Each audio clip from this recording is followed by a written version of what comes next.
Hi everyone, I know you are watching this content to accompany your sleep. So before we start, I want to know where you are watching from and what time you are watching. Also, don't forget to like, comment, and subscribe. Let's jump straight into the story. Story 1. In the quiet, suburban town of Marlow Heights, Maryland, a string of violent bank robberies had begun to rattle the community. The mastermind behind these brazen acts was a man named Vinny Harper. Known to many as an unassuming mechanic who lived a quiet life, Vinny was the last person anyone would suspect of being involved in any criminal activity. Yet, behind the scenes, he had been carefully planning his descent into a life of crime. Vinny had grown up in the rougher neighborhoods of Baltimore, where crime was often a way of life for those who didn't have many options. He had spent his youth navigating a world of drugs, violence, and broken dreams. But Vinny managed to escape the worst of it, moving to Marlow Heights to rebuild his life. He got a steady job at a local auto repair shop and tried to distance himself from the criminals he had once known. However, as the years passed, his financial struggles began to mount. His debts piled up, his car repair business barely making enough to cover expenses, and his life seemed to be stagnating in a town that promised more than it could deliver.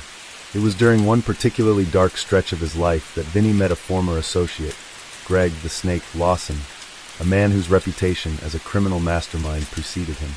Greg had been involved in everything from car thefts to armed robberies, and it didn't take long for him to rekindle their old friendship. Greg, with his cold and calculating demeanor, noticed Vinny's desperation and suggested a partnership.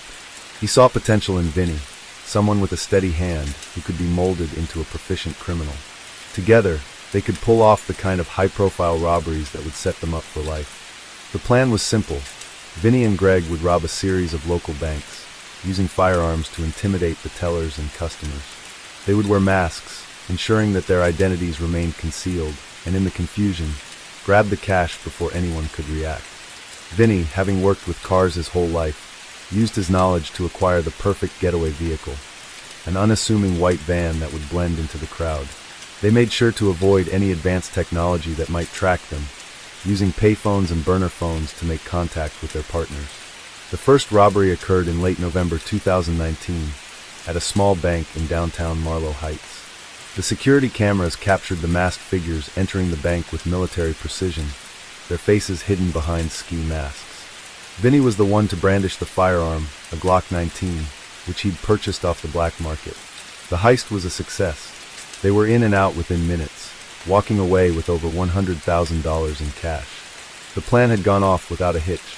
In the days following the robbery, Vinny and Greg kept their heads low, laying low in an apartment Greg had secured in a nearby city. The thrill of the heist, the adrenaline rush, was intoxicating. It was unlike anything Vinny had ever experienced. His mundane life as a mechanic seemed so distant now, and the money had temporarily lifted the weight of his mounting debts. He knew, however, that they couldn't stop here. They needed to strike again, and quickly. The next bank they targeted was in a more affluent part of the town. This time, they took a bolder approach. The bank was busier, and there was a heightened sense of security, but Vinny had already thought of everything. He had spent hours studying the bank's security measures, learning the routines of the employees and the placement of the security cameras. The second robbery was executed with the same precision as the first, but this time, they had a more sophisticated getaway plan. They didn't just take the van. They used a set of stolen license plates to switch vehicles at a nearby parking lot, making it even harder for the authorities to track them. But despite their careful planning, something was beginning to go wrong. The police, although unable to identify the perpetrators, had begun to notice a pattern. The same weapons were used in both robberies, and the similarities in the approach and timing couldn't be ignored.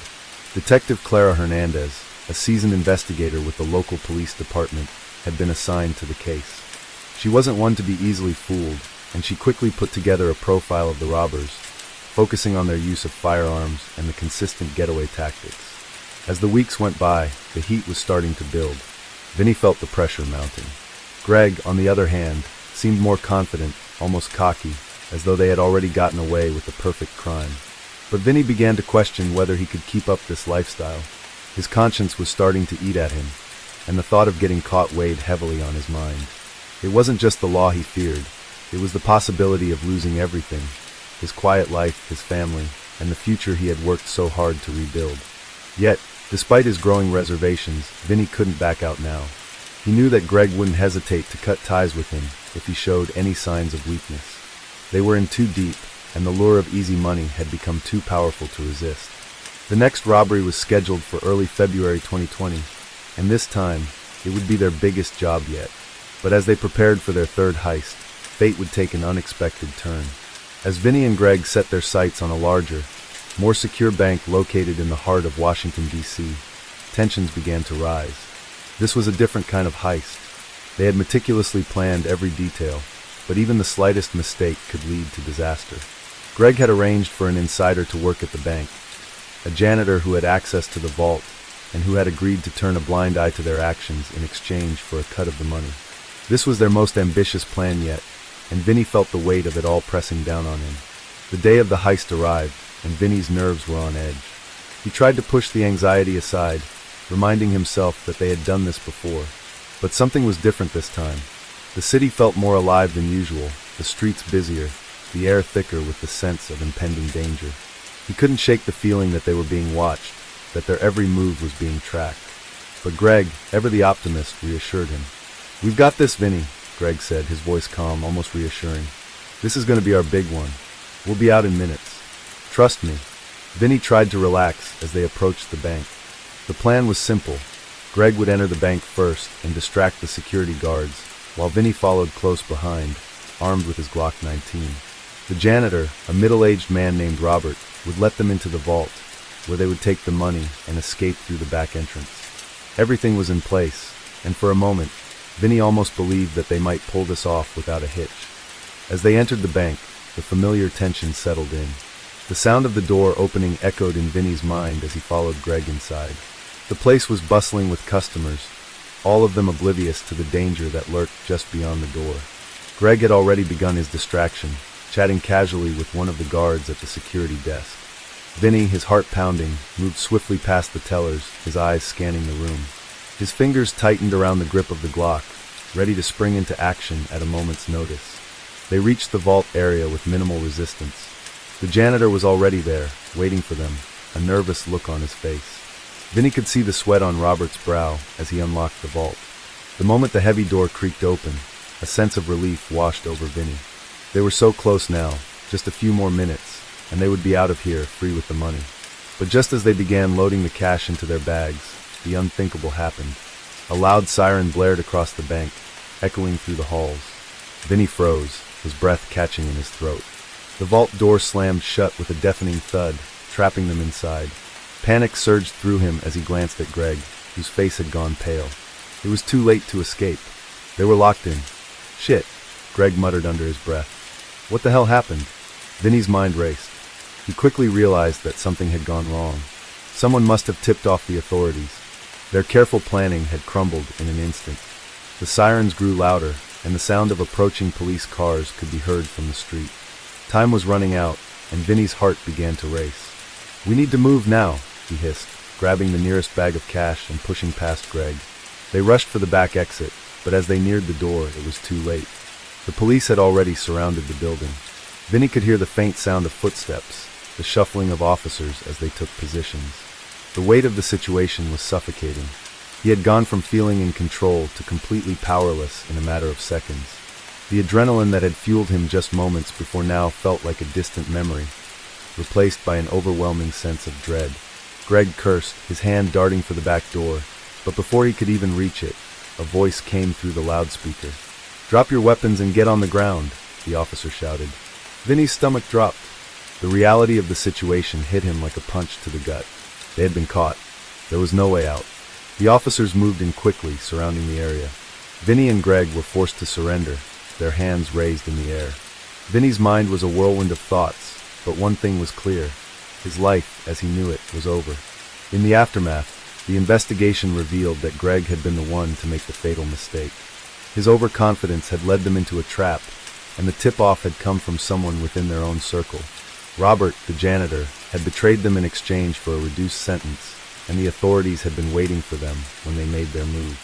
The robbery had been meticulously planned, but in the end, it was the smallest mistake that led to their downfall. Vinny's arrest made headlines across the country, a cautionary tale of how even the most careful plans could be undone by a single error. As the days turned into weeks, and the court cases dragged on, Vinny realized the true cost of his decisions. The money, the thrill, the false sense of security, it all came crashing down. He had lost his freedom, and more importantly, his chance at redemption. The quiet life he had once dreamed of was now nothing more than a distant memory, a casualty of the choices he had made. As he sat in his cell, waiting for his trial, Vinny couldn't help but wonder how he had gotten to this point. The man he had once been, the mechanic with big dreams and a hope for a better life, seemed so far removed from the criminal he had become. And yet, deep down, he knew that he had made his own choices. The consequences were his to bear. Months passed as Vinny sat in his cell, reflecting on the choices that had led him to this point. The once quiet and humble mechanic had become a criminal, driven by desperation, greed, and a false sense of invincibility. The thrill of the robberies, the money, and the adrenaline had clouded his judgment, blinding him to the inevitable consequences of his actions. Now he was left with the harsh reality of prison, and he had no one to blame but himself. As the days turned into weeks, Vinny's trial approached. The media coverage had been extensive, and he had become a symbol of how even the most ordinary of people could be pulled into a life of crime. The once respected mechanic, the man who had lived among the suburban families of Marlow Heights, was now a notorious criminal. His face appeared on TV screens and newspaper headlines, the story of his downfall serving as a cautionary tale for others. Greg, who had been arrested alongside Vinny, had taken a different approach. Greg had always been the more ruthless of the two, the one who had pushed for the robberies and had been the driving force behind their criminal endeavors. Unlike Vinny, Greg showed no remorse for his actions. He was prepared to face the consequences with a cold indifference, as if he had always known this would be his fate. Vinny, on the other hand, struggled with guilt. Every night, as he lay in his cell, he replayed the events of the robbery over and over in his mind. He thought about the people he had hurt, the bank employees who had been terrified, the families who had trusted him, and his own family, who had no idea what he had become. His mother, who had always been proud of him, had visited him once, her face a mixture of disappointment and sadness. It had been the hardest thing Vinny had ever had to endure, seeing the pain he had caused her. His attorney, a public defender with little time to spare, had tried to negotiate a plea deal, hoping to secure a lesser sentence. But the charges against Vinny were serious, and the evidence was stacked against him. The authorities had gathered fingerprints from the bank, surveillance footage from the security cameras, and even phone records that linked him to Greg. The case was airtight, and Vinny knew that there was no escaping the consequences of his actions. The night before his trial, Vinny sat alone in his cell, staring out through the small window at the dark sky above.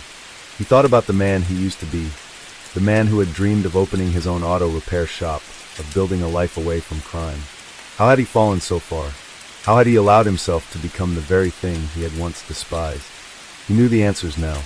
It was the pressure, the desperation, the constant battle to stay afloat in a world that seemed to offer no other options. And it was the lure of easy money, the false belief that he could pull off one more job, just one last score, and then retire. But that dream had shattered the moment the sirens went off, the moment he realized they had been caught. The trial began the following morning, and Vinny sat at the defendant's table, surrounded by his legal team. The courtroom was packed, the air thick with anticipation. The prosecution presented their case, detailing the meticulous planning of the robberies and the overwhelming evidence against Vinny and Greg. They showed video footage of the robberies, including the moments when Vinny had brandished the weapon and ordered the tellers to fill the bags with money. It was clear from the footage that Vinny had been fully involved in the heists, his face obscured by the mask, but his stance and actions unmistakable. Vinny's defense attorney argued for leniency, citing his lack of prior criminal history and his cooperation with the investigation. But it was clear that the damage had been done. The jury deliberated for hours, and when the verdict was finally read, Vinny's heart sank. Guilty. The words echoed in his ears as he sat motionless, his hands trembling at his sides.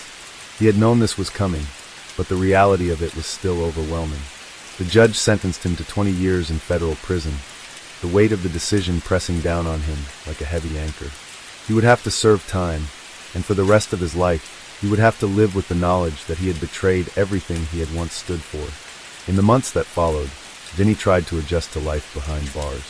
Prison was a brutal place, a world where survival meant conforming to a harsh and unforgiving code.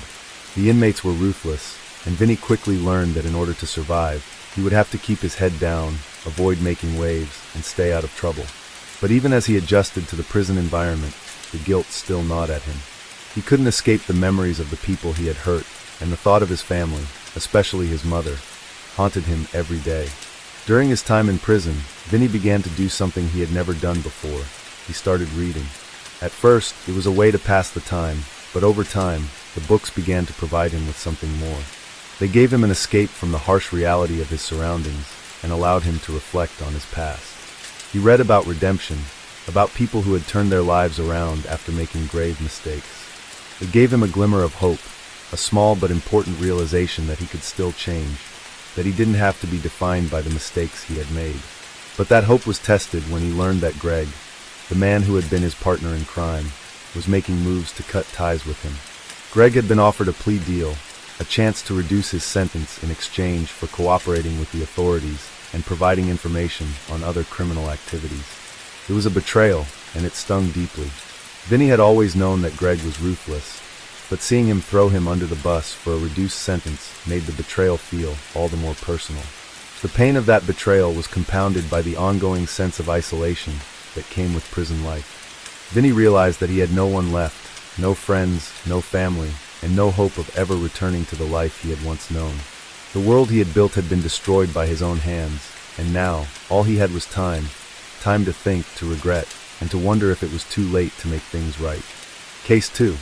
Logan Pierce had spent most of his life chasing a dream that never seemed to materialize.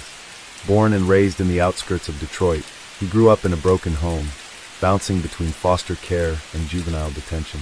By the time he was 20, he had already racked up an extensive criminal record: armed robbery, grand theft auto, and illegal weapons possession. Prison had become a second home, and after serving 5 years for an attempted carjacking, he was released with nothing but a parole officer watching his every move. But Logan had no plans to go straight. In late 2021, Logan reconnected with an old friend, Tyler Vance, a former military dropout who had turned to the criminal underworld to make ends meet. Tyler had contacts within an illegal gun-running operation, and together, they hatched a plan to steal a massive cache of firearms from a small but well-stocked gun store in rural Missouri.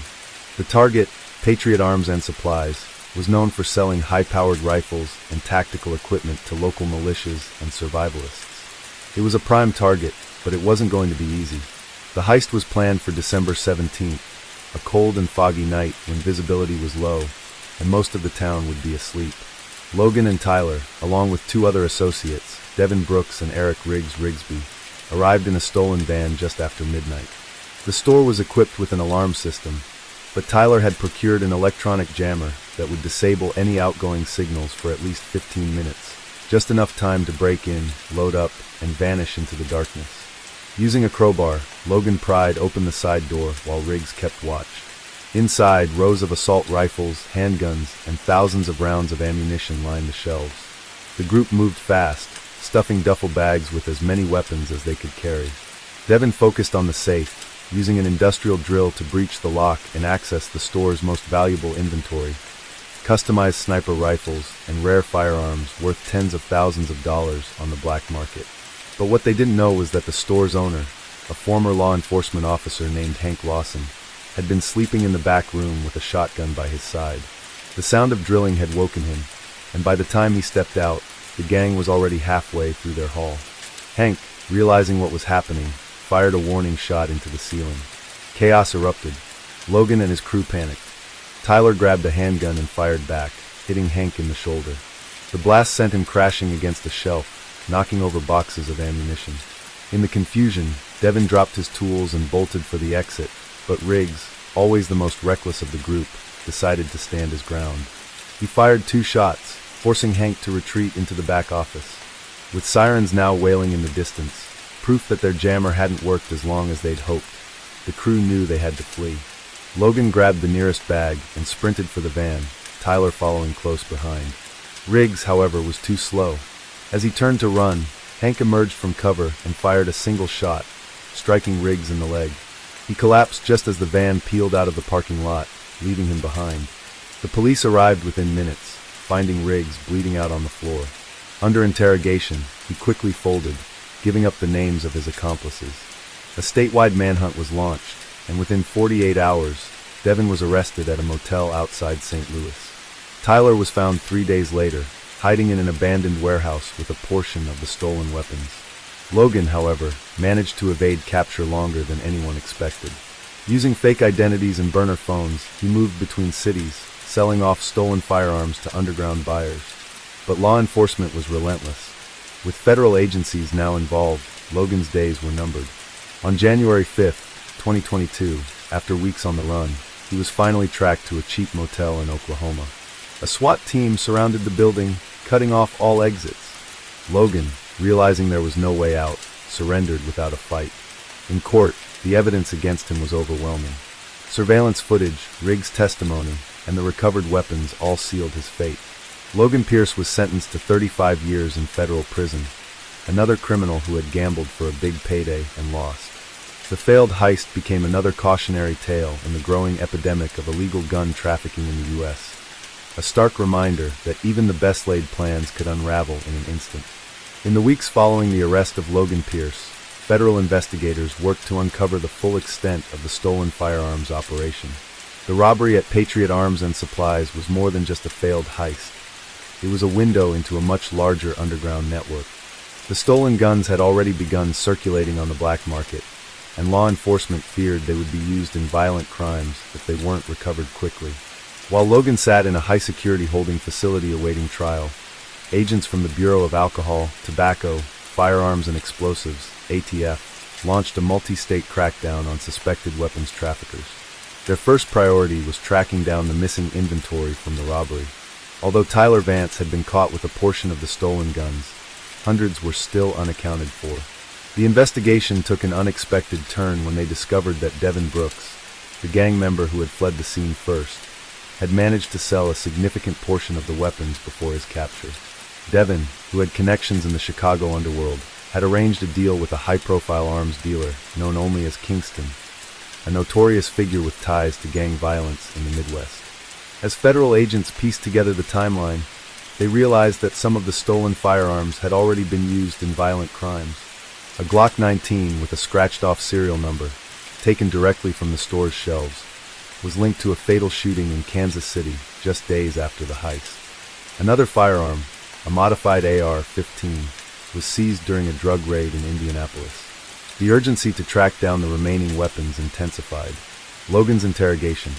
Despite the overwhelming evidence against him, Logan refused to cooperate with authorities.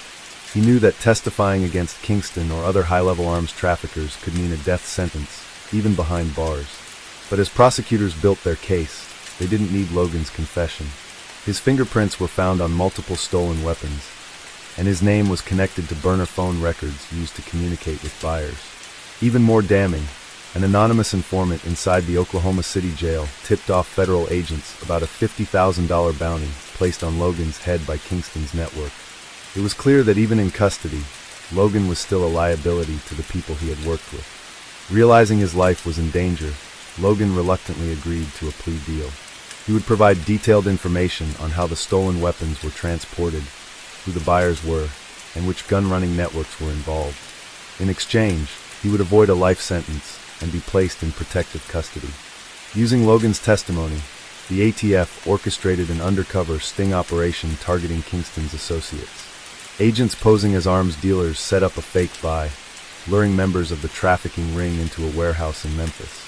On the night of the transaction, the warehouse was surrounded by heavily armed federal agents. The bust resulted in 8 arrests and the seizure of over 200 firearms, including some of the remaining guns stolen from Patriot Arms. Kingston himself, however, was not present. He had disappeared weeks earlier, likely tipped off by a corrupt informant. The case against him remained open, but his absence only fueled his legend in the criminal underworld. Sentencing and final judgment. By the time Logan's trial concluded in late 2022, he had already been branded as a traitor in the criminal world. His cooperation with authorities had earned him a reduced sentence, but it had also placed a permanent target on his back. Final sentence. Logan Pierce, 35 years in federal prison, with the possibility of parole after 20 years. Tyler Vance, 40 years without parole. Devin Brooks, 25 years with additional charges for illegal firearm distribution. Eric Riggs Rigsby, 18 years for his role in the robbery and assault on a store owner. Even behind bars, Logan knew he would never be truly safe. The criminal network he once served had turned against him, and every day in prison was a reminder of the life he had lost. Meanwhile, the ATF continued their hunt for Kingston, knowing that as long as he remained free, the illegal arms trade would continue. For Logan Pierce, the heist had been a last-ditch effort at fortune and power, but in the end, it only sealed his fate as another lost soul in the system. Despite the successful sting operation and the arrests of Logan Pierce and his crew, the case was far from over. Kingston, the elusive arms dealer, remained at large, and federal authorities feared that his network was still operational. The Bureau of Alcohol, Tobacco, Firearms and Explosives, ATF, formed a joint task force with the Federal Bureau of Investigation, FBI, and U.S. Marshals to track down Kingston before he could disappear permanently. His last known whereabouts placed him in Atlanta, Georgia, but investigators suspected that he had fled overseas, possibly to Mexico or South America, where he had connections to major drug cartels. Meanwhile, law enforcement began interrogating the men already in custody, hoping to uncover any lead that would bring Kingston down. Most of them refused to speak, knowing that any information they provided could lead to a death sentence from Kingston's enforcers. However, one low-level associate, Darius D-Lo Carter, decided to cooperate. D-Lo had been a runner for Kingston's organization, transporting illegal firearms across state lines. In exchange for a lighter sentence, he gave investigators a key piece of information. Kingston had a safe house in Miami, where he frequently stayed before heading to the Caribbean to escape law enforcement crackdowns. Acting on this intelligence, the Joint Task Force organized a raid on the safe house, hoping to catch Kingston before he could vanish once again. On the night of November 18, 2022, a SWAT team surrounded a luxury condominium in downtown Miami, where Kingston was believed to be hiding. Using a no-knock warrant, the agents breached the door and stormed inside. The scene inside was far more elaborate than they had expected. The penthouse had been stripped of any personal belongings, indicating that Kingston had already fled. However, what they did find was just as valuable: a laptop, burner phones, and a stash of fake passports under different aliases. Investigators quickly analyzed the laptop, uncovering financial records, offshore bank accounts, and coded messages between Kingston and his cartel contacts. One encrypted message stood out: headed south. Business as usual. We'll check in when clear. This single message confirmed their worst fear. Kingston was on the move again, likely en route to Colombia or Venezuela, where extradition would be difficult. While Kingston remained a fugitive, the U.S. government began using the recovered data to dismantle his entire operation. Federal authorities traced his financial transactions to shell companies in Panama, which were used to launder money from arms sales. They also discovered that Kingston had military-grade weapons in his possession, including customized sniper rifles and high-capacity magazines, many of which were believed to be stolen from military bases. This revelation led to an internal investigation within the U.S. military, exposing a black market pipeline that had been leaking weapons into criminal organizations. Several corrupt military personnel were arrested, and Kingston's supply chain began to collapse. However, Kingston himself remained a ghost, moving from one country to another, always one step ahead of the law.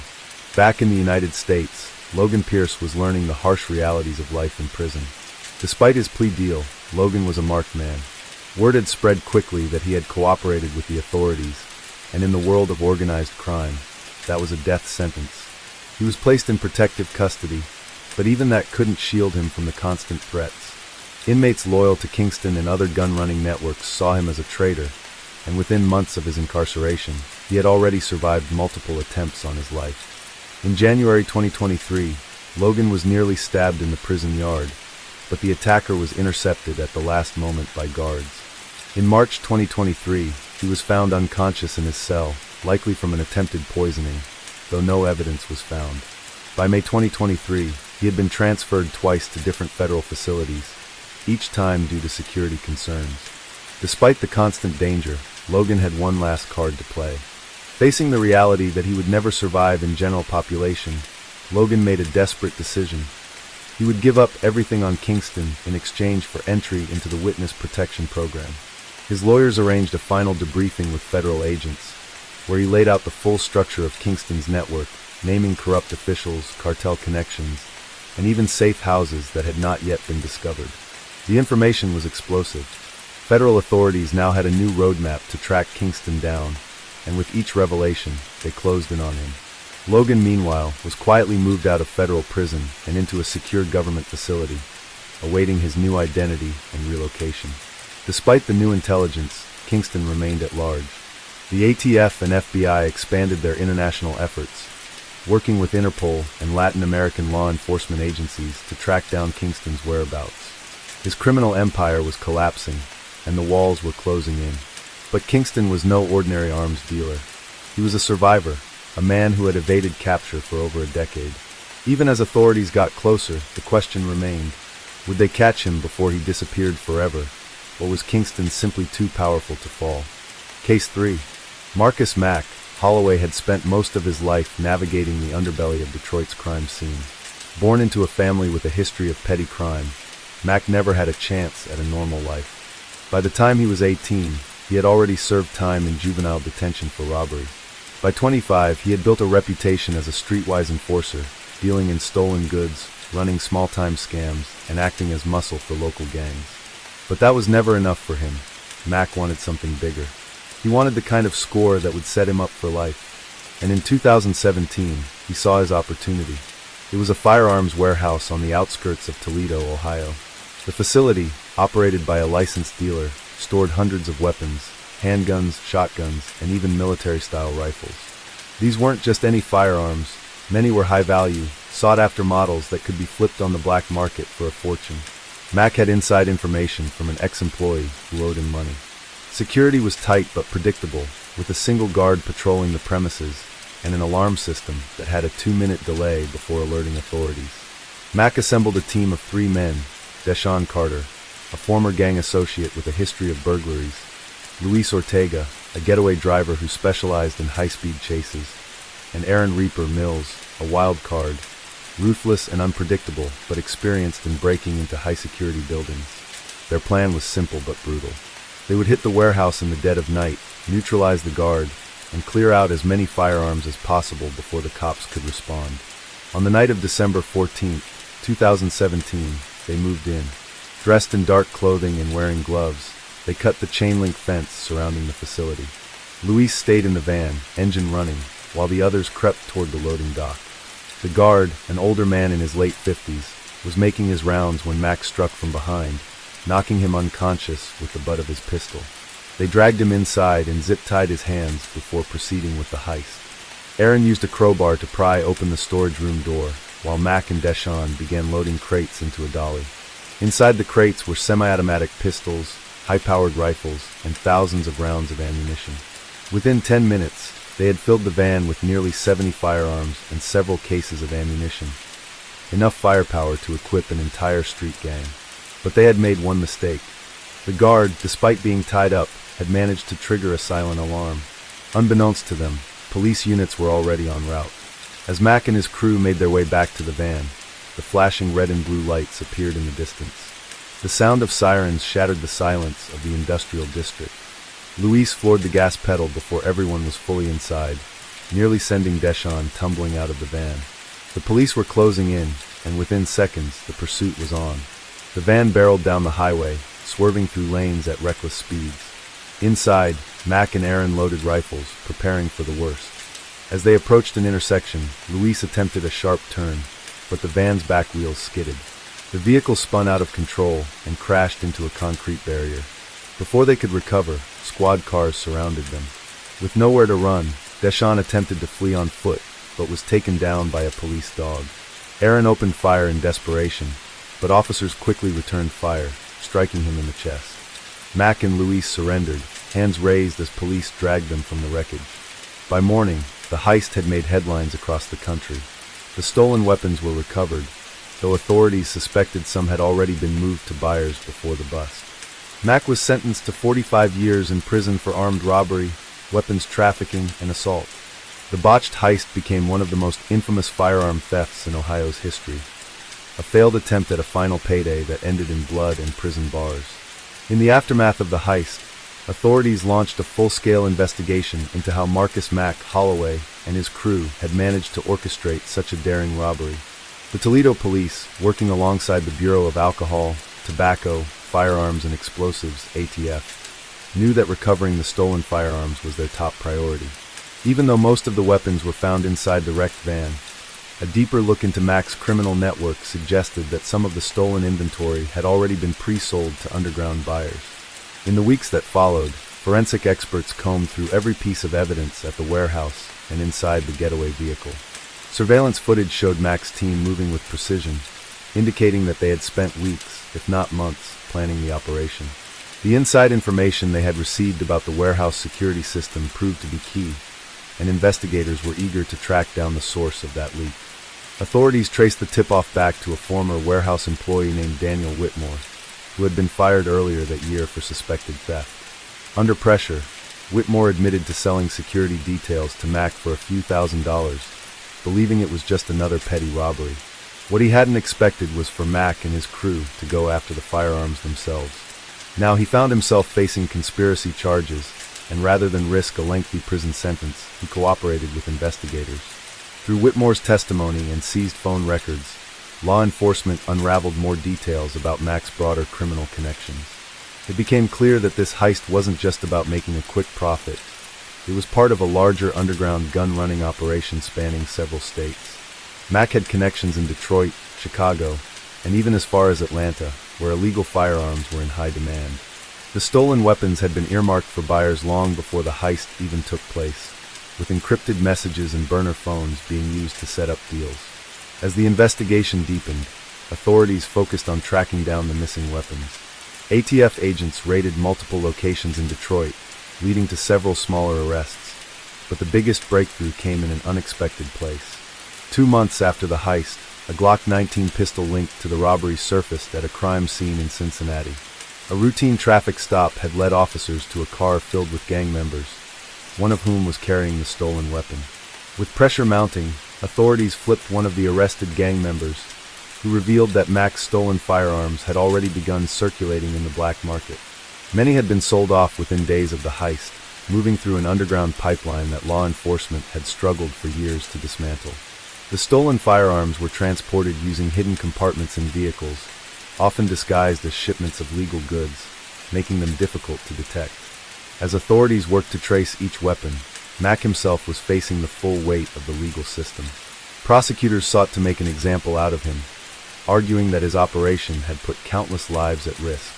They presented a mountain of evidence in court: phone records, financial transactions, and surveillance footage, all painting Mack as the mastermind behind a dangerous weapons trafficking scheme.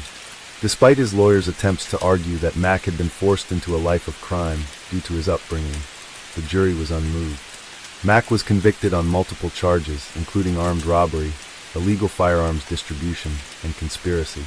His sentence was severe, 45 years without the possibility of parole. Deshaun Carter, who had a history of violent offenses, received 30 years.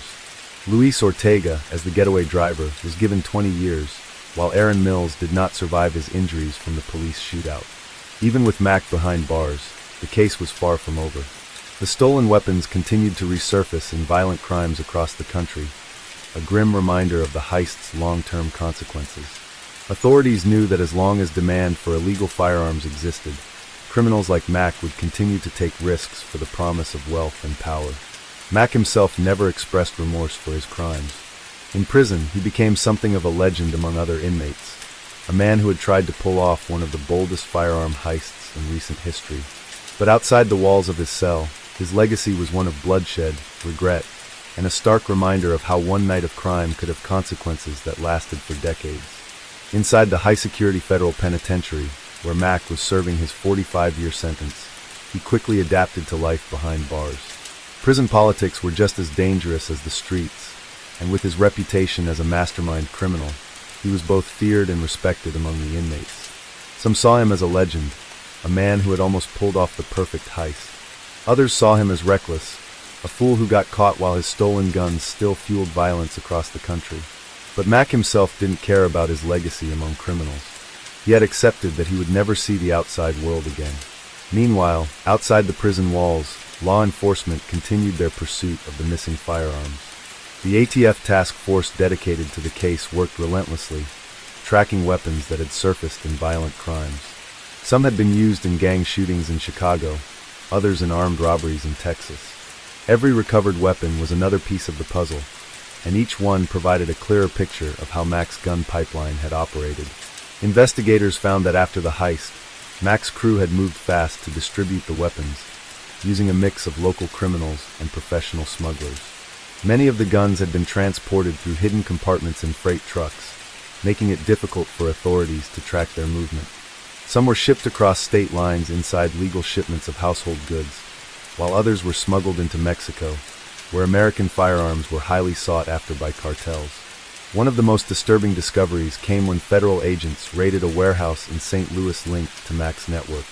Inside, they found not only some of the stolen firearms, but also evidence that the operation had been larger than they had originally thought.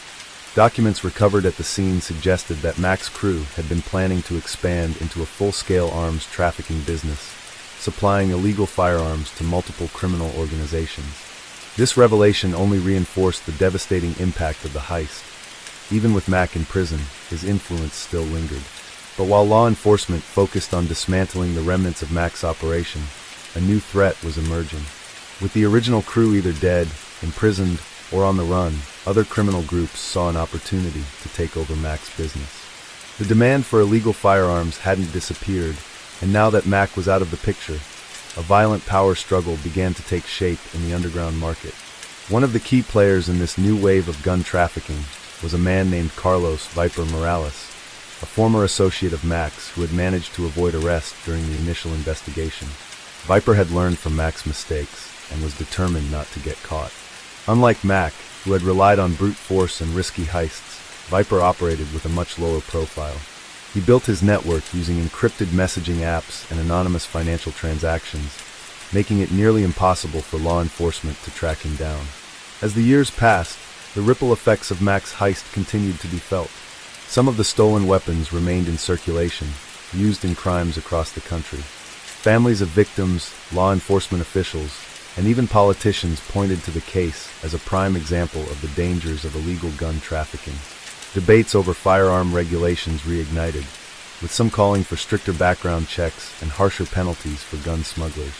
But for Mac, none of that mattered anymore. Sitting in his prison cell, he had come to accept his fate. He had once dreamed of being the king of the streets, of making enough money to escape the life of struggle he had been born into. But in the end, all he had gained was a lifetime behind bars. The world outside moved on without him, and the criminal empire he had tried to build had crumbled into dust. Yet, in the darkest corners of the underground, his legacy lived on. Young criminals still whispered his name, telling stories of the man who had once stolen an arsenal of weapons in the dead of night. And as long as there were those willing to risk it all for power and money, another Mac Holloway would rise again, repeating the same cycle of crime, ambition, and inevitable downfall. Case 4. Surya Lek. Vinam was not a man born into crime, but circumstances had shaped him into one. Raised in the outskirts of Bangkok, he spent most of his childhood in poverty, watching his father struggle as a low-ranking security guard and his mother sell food on the streets just to make ends meet. As he grew older, he became drawn to the allure of easy money, quickly falling into the company of gangsters and smugglers who operated along the porous borders of Thailand.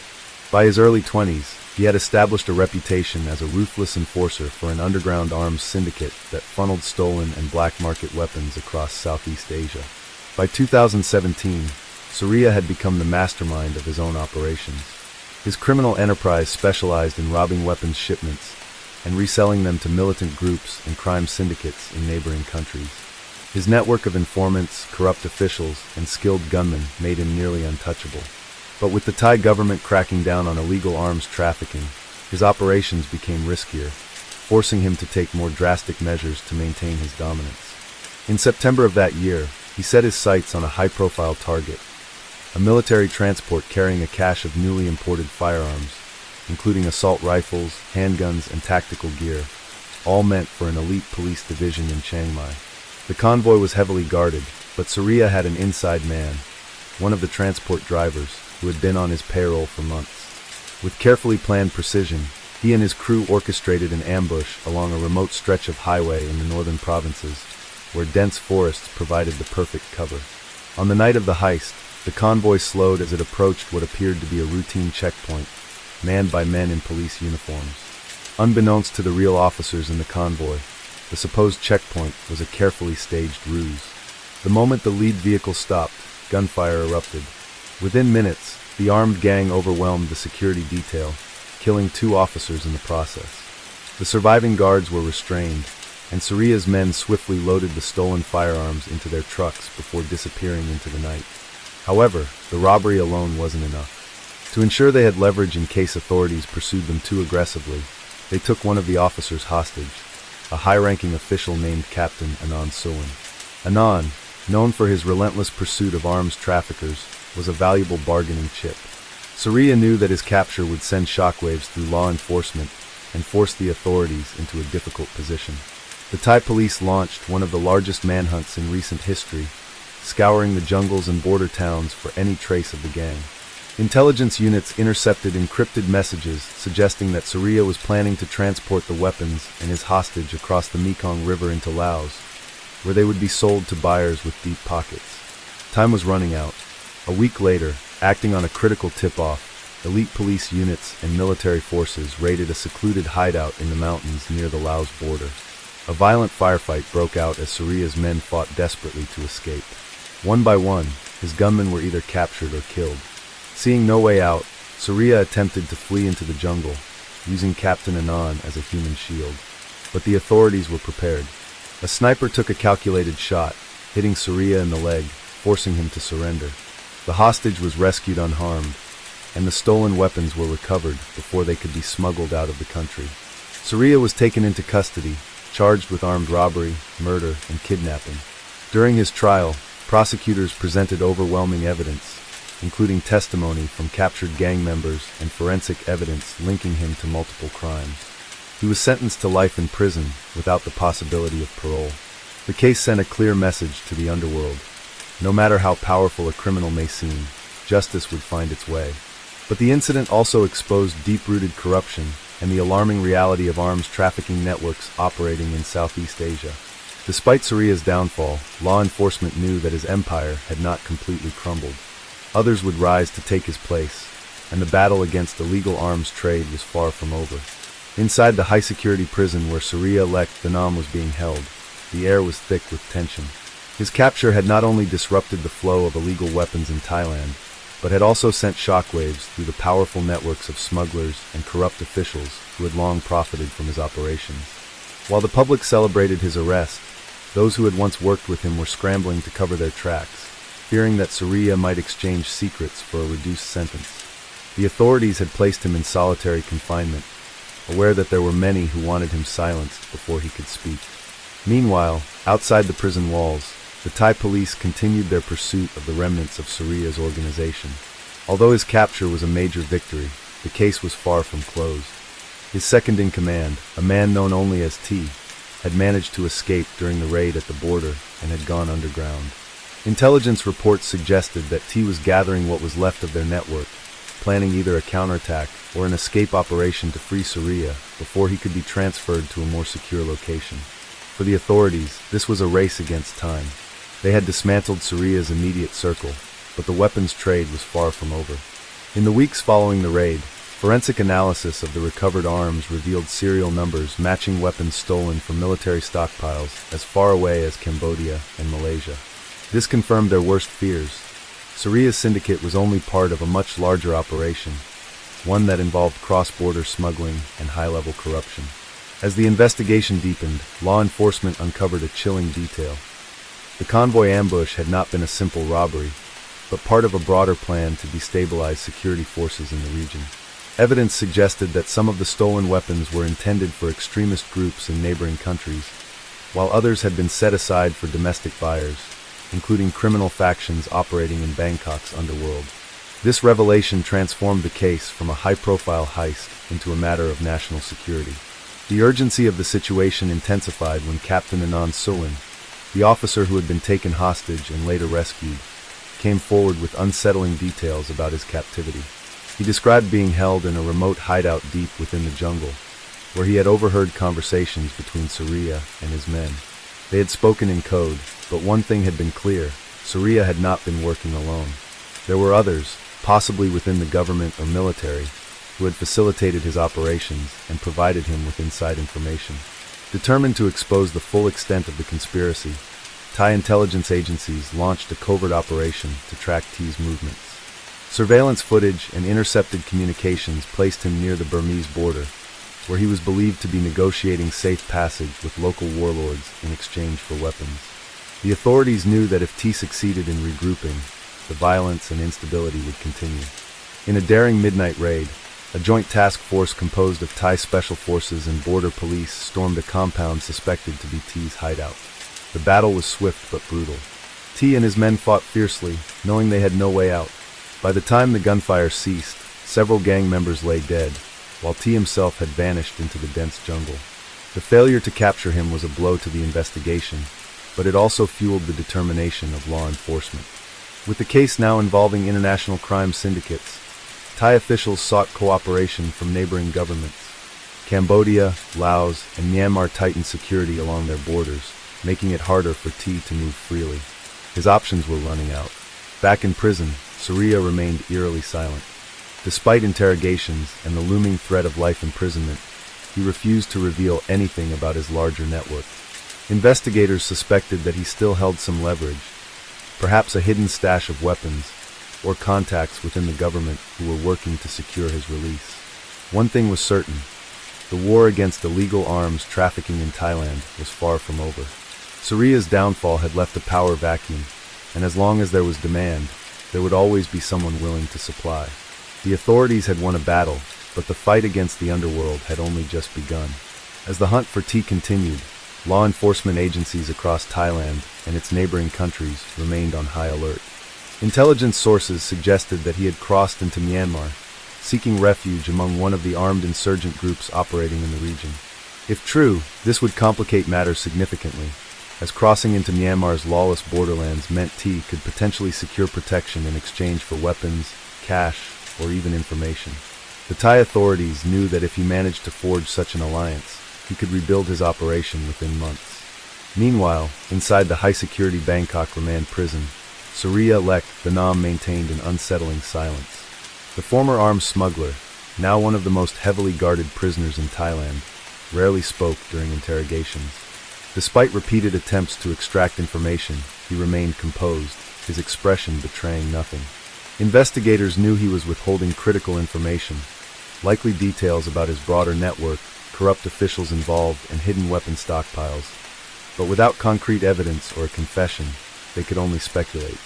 What troubled authorities the most was the possibility that Surya had planned for this moment all along. His arrest had been a significant victory, but it had not dismantled the entire network. The remnants of his operation were still active, and there were signs that someone, perhaps one of his silent backers, was working behind the scenes to secure his release. The suspicion grew stronger when prison officials intercepted coded messages attempting to reach Surya from an unknown source. The messages were vague but hinted at an upcoming operation. Fearing a potential escape attempt, authorities moved him to an even more secure wing of the prison, increasing surveillance and limiting his communication with the outside world. At the same time, the forensic analysis of the seized weapons from the border ambush continued to yield disturbing discoveries. Several rifles bore markings indicating that they had been smuggled out of military stockpiles, but what was more concerning was the presence of advanced weaponry, anti-material rifles, and explosives that were not typically available through standard black market channels. This suggested that Surya's syndicate had access to military-grade arms, possibly through inside connections.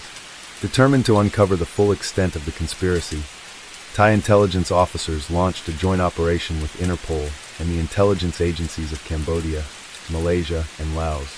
Their investigation led them to a series of offshore accounts linked to shell companies based in Hong Kong and Singapore, indicating that the arms trade was being financed through a complex web of international money laundering.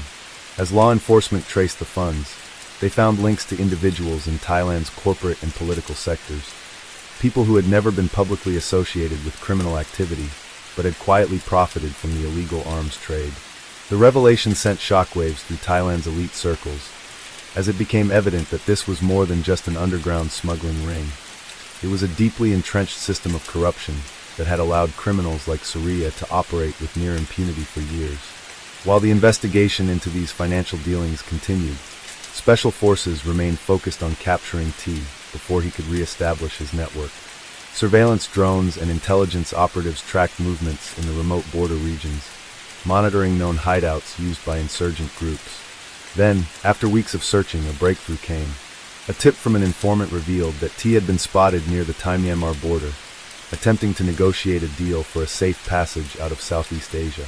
He was reportedly planning to move to the Middle East, where he had potential buyers waiting for a fresh supply of military-grade weapons.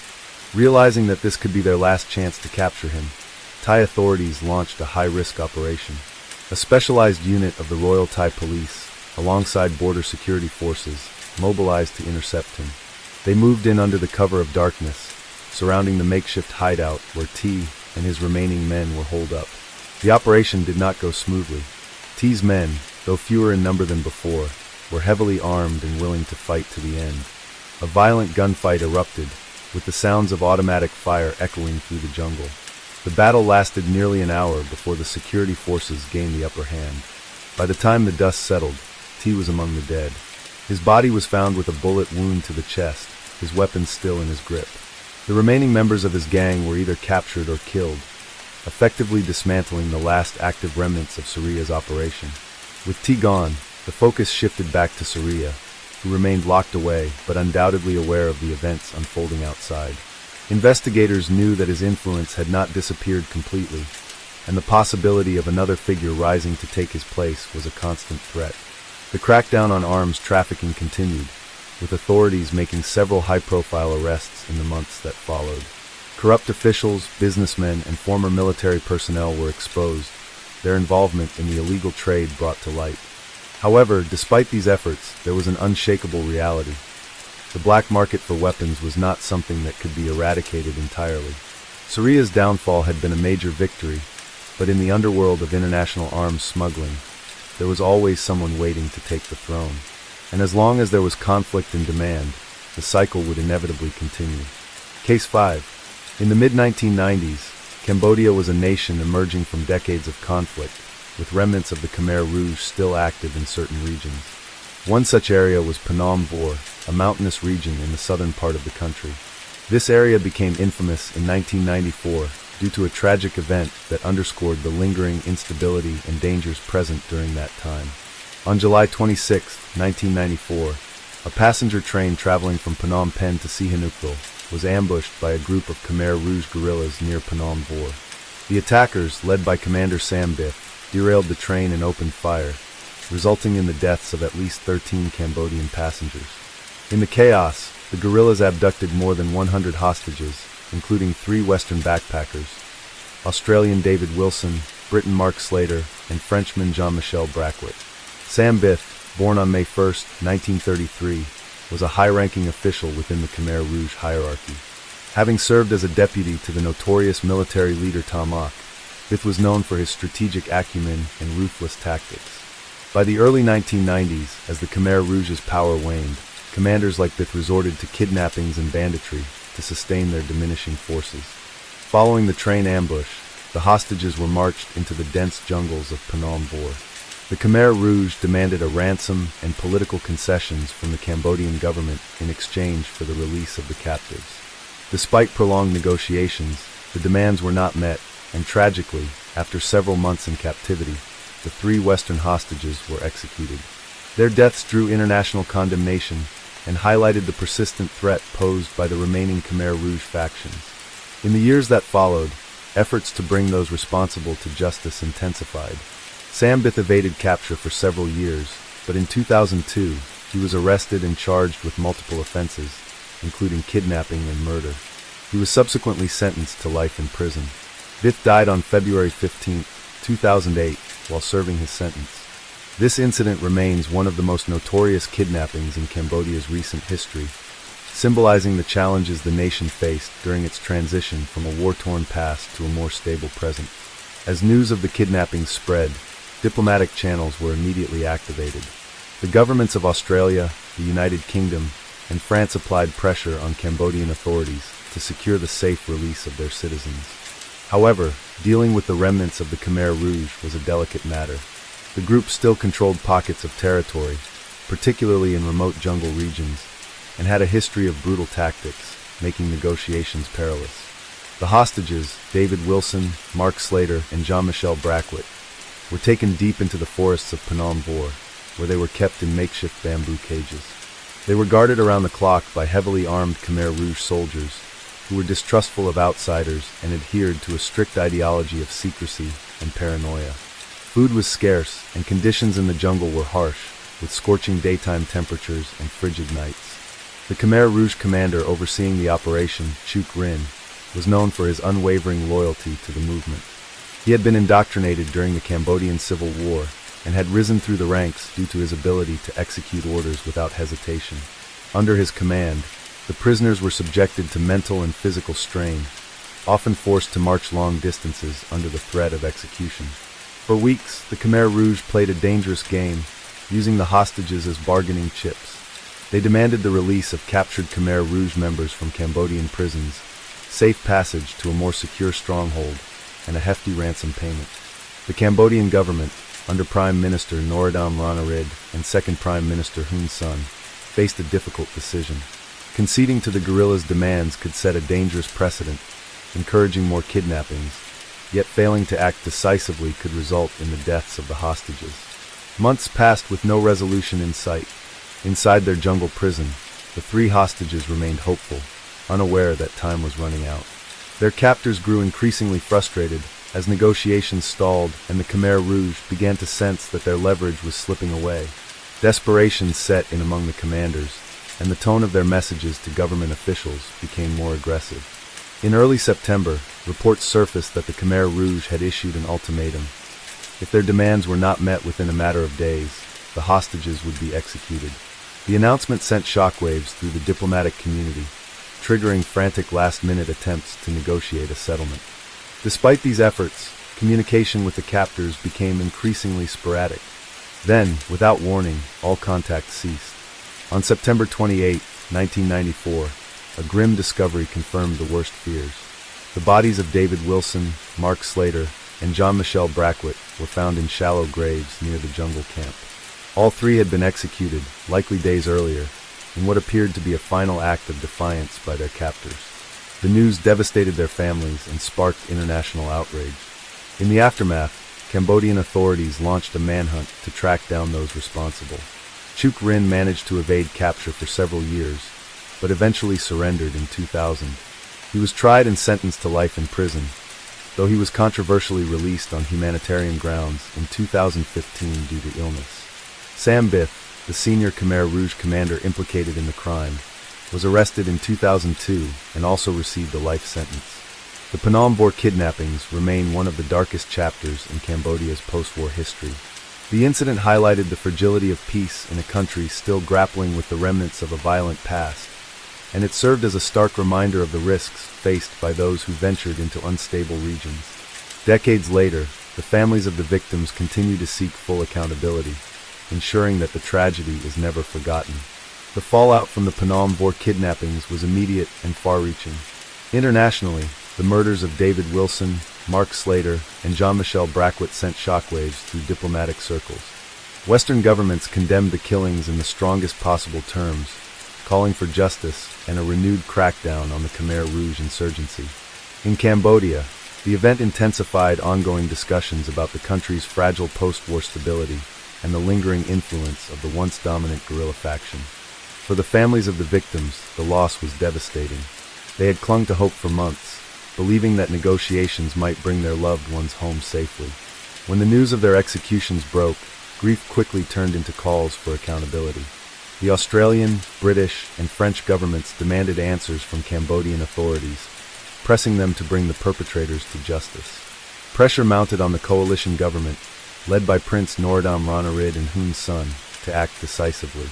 In response, the Cambodian military intensified operations against the Khmer Rouge stronghold in the Phnom Penh region. A series of raids targeted known hideouts, but the dense jungle and difficult terrain made progress slow. The guerrillas, trained in jungle warfare and deeply familiar with the landscape, evaded capture time and time again. For years, Chuk Rin, the commander directly responsible for the hostages, remained elusive. His knowledge of the terrain and his ability to blend into sympathetic communities made him nearly impossible to track. Eventually, as Cambodia transitioned further into a period of peace and reconstruction, the Khmer Rouge's power waned. Many of its former fighters surrendered under government amnesty programs, and leaders who had once commanded terror found themselves hunted fugitives.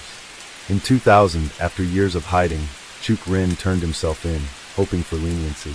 He was put on trial and sentenced to life in prison.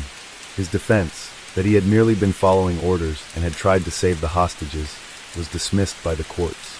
In 2015, he was controversially released on humanitarian grounds due to his failing health, a decision that angered the victims' families. Sam Biff, another senior Khmer Rouge commander, was arrested in 2002 and similarly sentenced to life imprisonment. Unlike Chuk Rin, he remained incarcerated until his death in 2008. His capture and sentencing marked one of the few instances where former Khmer Rouge leaders were held directly accountable for their crimes. But for many, it was too little too late. The legacy of the Phnom Vore kidnappings is still felt in Cambodia today. The incident highlighted the dangers posed by insurgent remnants long after conflicts officially end. It also exposed the weaknesses of a fragile government struggling to assert control over a country still recovering from decades of war and genocide. For foreign travelers, it served as a grim reminder of the risks associated with venturing into unstable regions, and for Cambodia's leadership, it underscored the need for a stronger, more unified response to lingering security threats. Though decades have passed since the tragic events of 1994, the families of David Wilson, Mark Slater, and Jean-Michel Braquet continue to seek full accountability. Their loss remains a painful reminder of a dark chapter in Cambodia's history, one that they refuse to let fade into obscurity. Case 6. In the early morning hours of August 23, 2018, a gruesome murder in the quiet suburbs of Brisbane, Australia, sent shockwaves through the community. The man responsible was 31-year-old Thomas Caldwell, a former security contractor with a history of aggressive behavior and financial distress. A once promising career had spiraled downward due to a series of poor decisions, including a gambling addiction that left him drowning in debt. Friends and family had grown distant, weary of his unpredictable temper and erratic lifestyle. For months leading up to the murder, Caldwell had been fixated on one person, his former business partner, Mark Reynolds, a 45-year-old real estate developer who had cut ties with him after a failed investment deal. Caldwell believed Reynolds had cheated him out of a significant sum of money, and resentment festered into something far more sinister.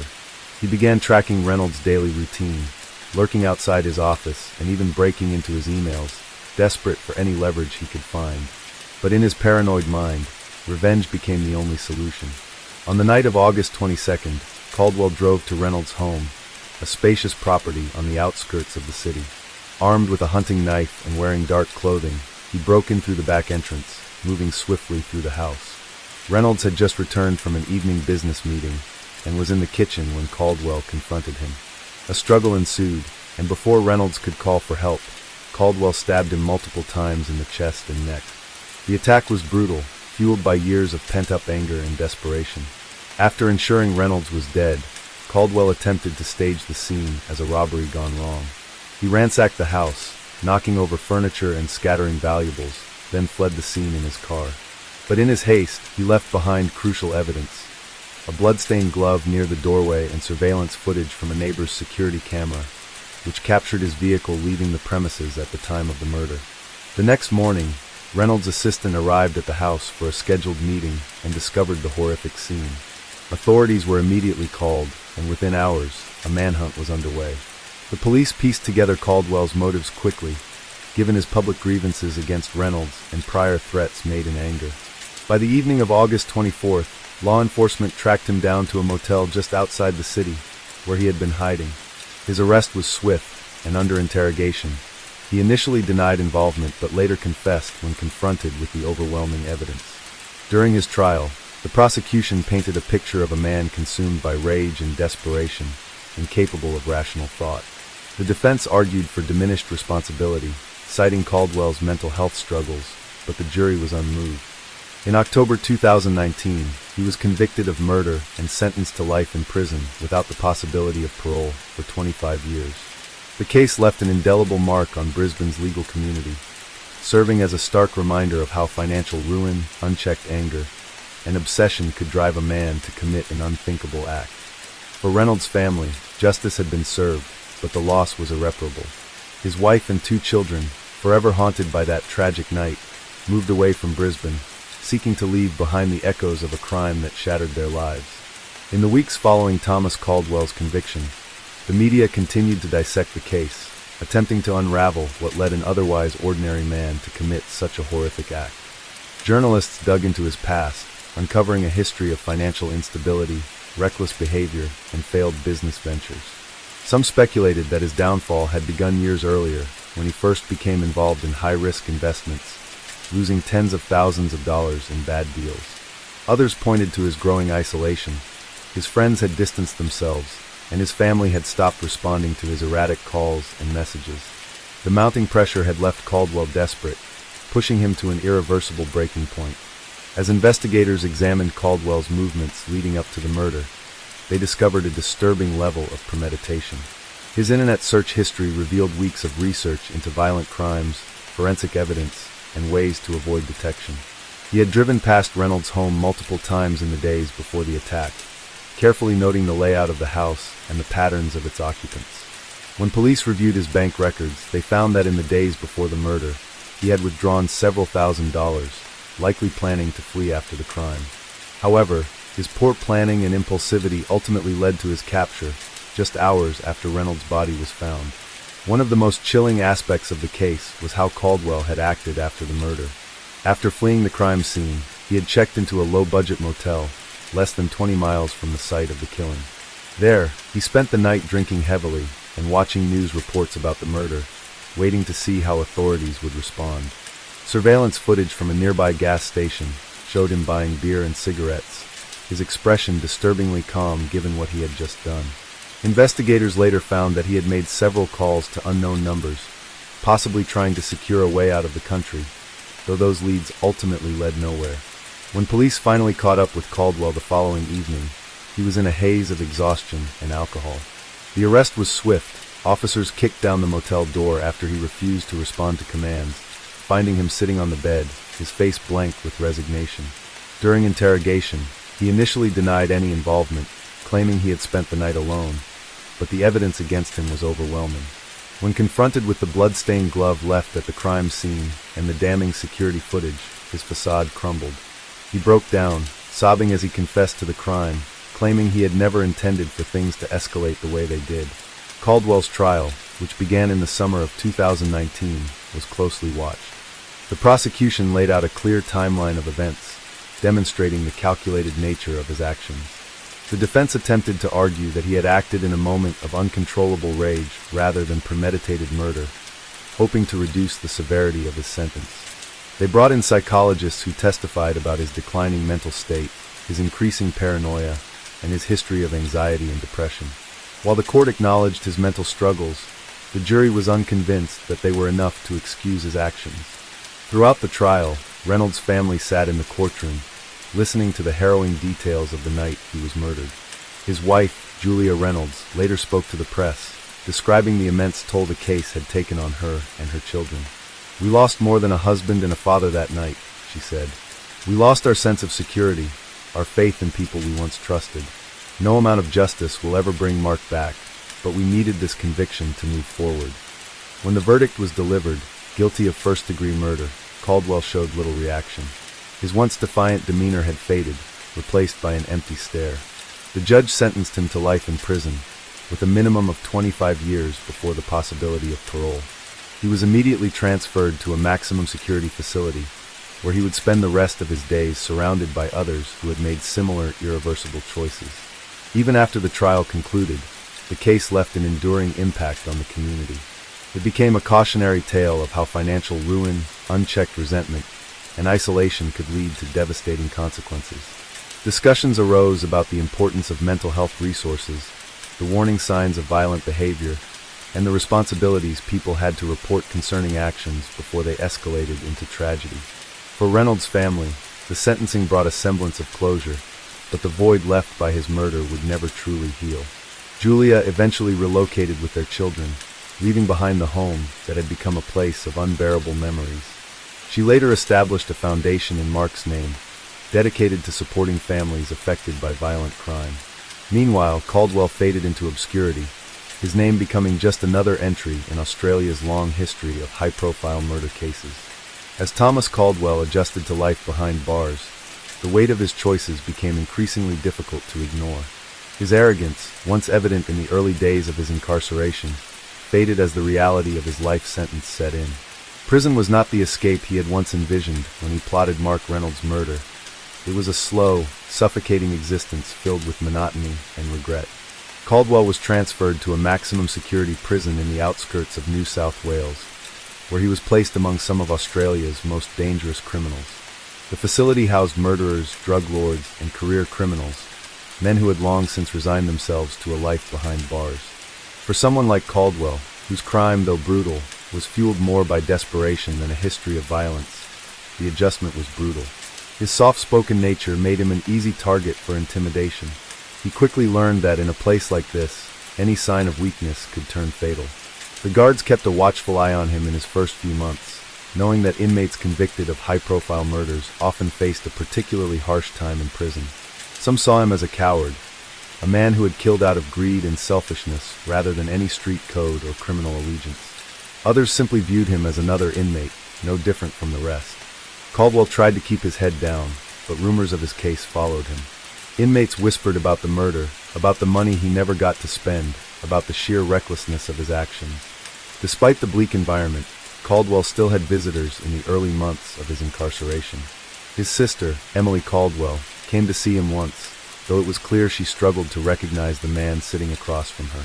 She had been the last member of the family to hold on to hope, the last to believe that maybe, just maybe, her brother had been framed or had acted out of genuine self-defense. But the evidence had been undeniable, and as she looked at him, his face now gaunt, his posture slumped with defeat, she knew this was the last time she would visit. She left without a word, and Caldwell never heard from her again. The months turned into years. Caldwell's name disappeared from the headlines, replaced by newer, more sensational crimes. The world moved on, but he remained stuck in the same cycle. Waking up at dawn, eating the same meals, walking the same concrete yard, staring at the same walls. The regret that had once consumed him dulled over time, replaced by an eerie emptiness. At some point, he stopped counting the days. Meanwhile, outside the prison walls, the world did not forget Mark Reynolds. His wife, Julia, continued to advocate for victims of violent crime, turning her grief into action. The foundation she had established in Mark's name grew, offering support to families who had suffered similar losses. She spoke at events, partnered with law enforcement, and even worked with legislators to push for stricter sentencing for premeditated crimes. Though she never publicly mentioned Caldwell's name again, his actions had ignited a movement that would far outlast his time in the public eye. As Caldwell approached his 10th year in prison, he received word that an appeal he had quietly filed years earlier had been rejected. The news didn't come as a surprise. The evidence against him had been too strong, the trial too conclusive. There was no legal loophole that could save him. His fate had been sealed the moment he took Mark Reynolds' life. Some prisoners hold on to hope, believing that one day they might walk free. Caldwell wasn't one of them. He knew that even if he were granted parole in another 15 years, there would be nothing left for him outside. No family, no fortune, no second chance. His life had ended the moment he let greed dictate his actions. And so, he lived on in the prison system, another forgotten name in a place filled with lost souls. The man who had once dreamed of wealth and power now had nothing, no freedom, no future, no redemption. Just time. Endless, unforgiving time. Case 7. In the early 2000s, Melbourne was a city gripped by fear. A shadow loomed over its bustling streets, an underworld war unfolding in the corners of quiet neighborhoods, in the parking lots of suburban homes, and even in broad daylight at public spaces.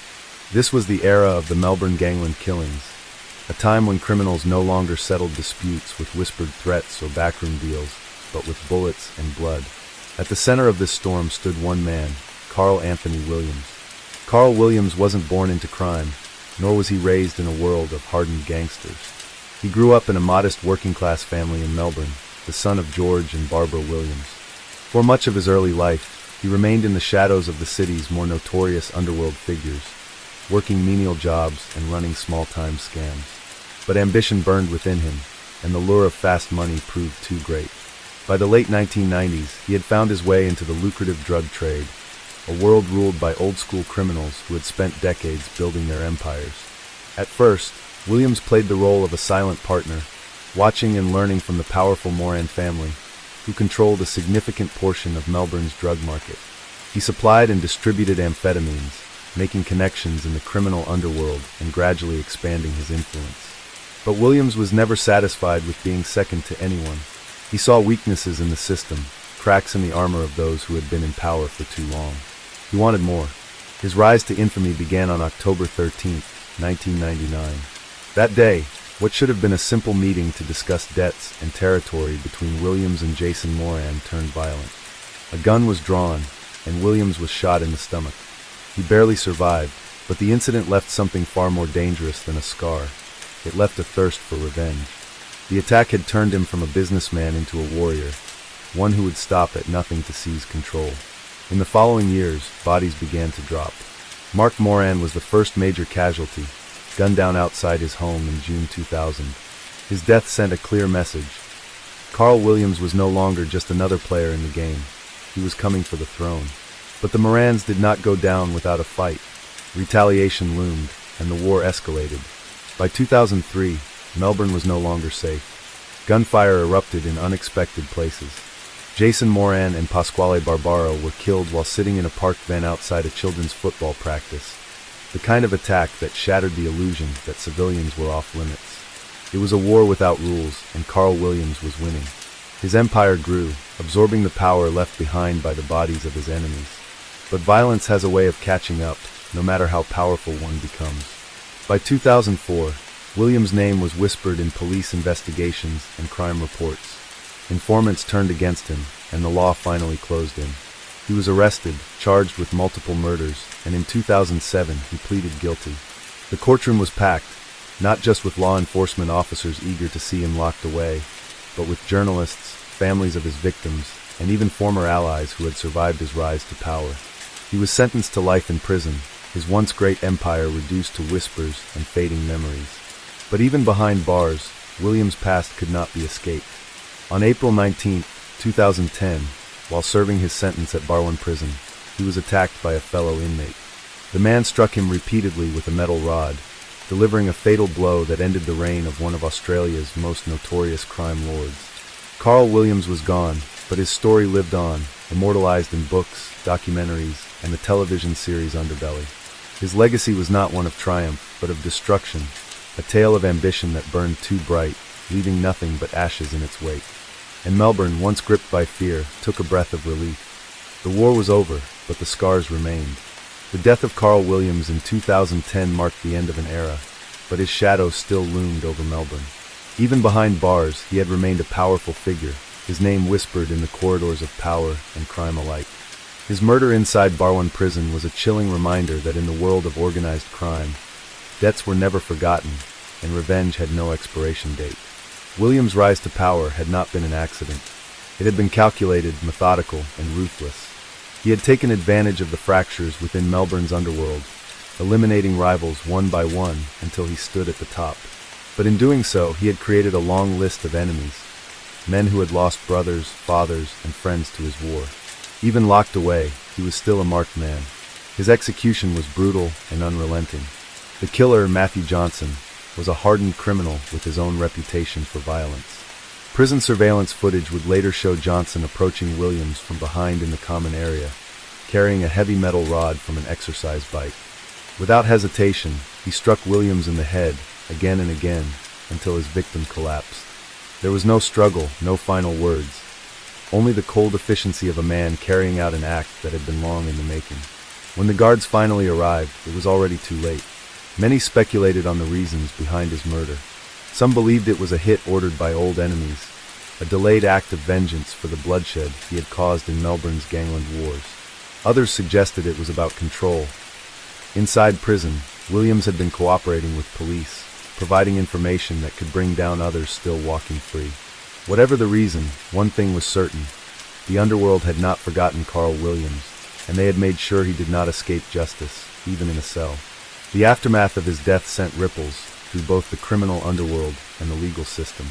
Investigations into corruption revealed that Williams had been receiving special privileges inside prison, fueling speculation that he had struck deals with authorities.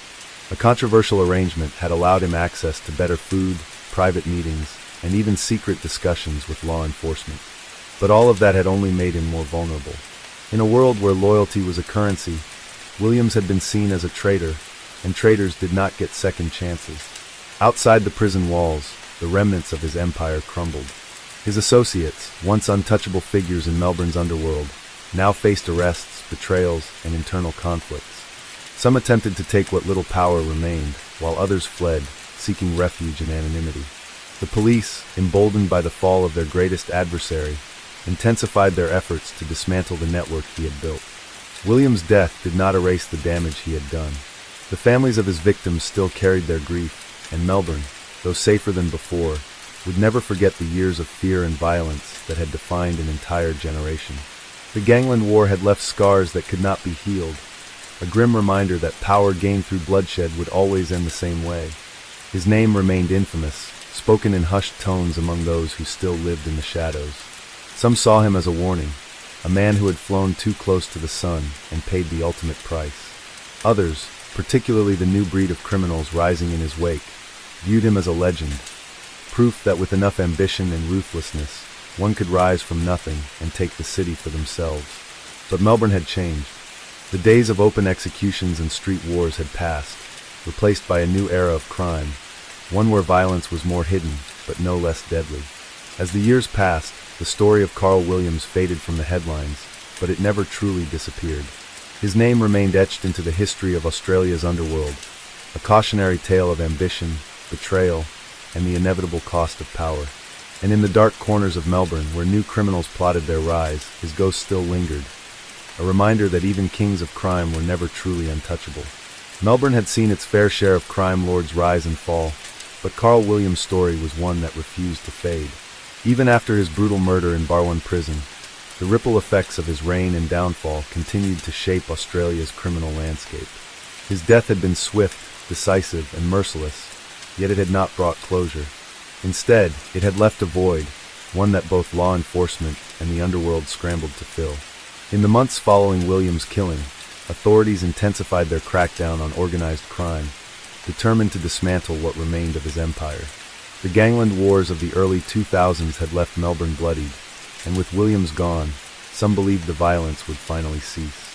But power does not disappear, it merely shifts hands. The question was, who would take his place? Old rivalries reignited in the wake of his absence. His former associates, once united under his leadership, found themselves without a clear path forward. Some sought to distance themselves from his legacy, eager to escape the inevitable scrutiny from police. Others saw an opportunity to claim a larger piece of the underworld, forging new alliances while settling old scores. But the power vacuum left behind was dangerous. The Melbourne underworld had been accustomed to a single dominant figure, and without one, the balance of power grew unstable. The man who had delivered the fatal blows, Matthew Johnson, had his own story to tell. A violent career criminal with deep ties to the prison underworld, Johnson had acted with brutal efficiency, but his motivations were never entirely clear. Officially, his attack on Williams was framed as an internal dispute, an act of prison violence rather than a premeditated assassination. But few believed it was that simple. Johnson was sentenced to life in prison for Williams' murder, but behind bars, he remained a feared figure. Some speculated he had been acting on behalf of others, perhaps carrying out a hit for those who had long wanted Williams dead. Others believed he had simply seized an opportunity, eliminating a man he saw as weak, a liability inside the prison walls. The truth, like much in the underworld, remained obscured. What was certain was that Johnson had delivered a message, one that resonated far beyond Barwon prison. Williams' death was a reminder that no one, no matter how powerful, was untouchable. Even the most feared figures could be brought down with the right timing, the right circumstances, and the right weapon.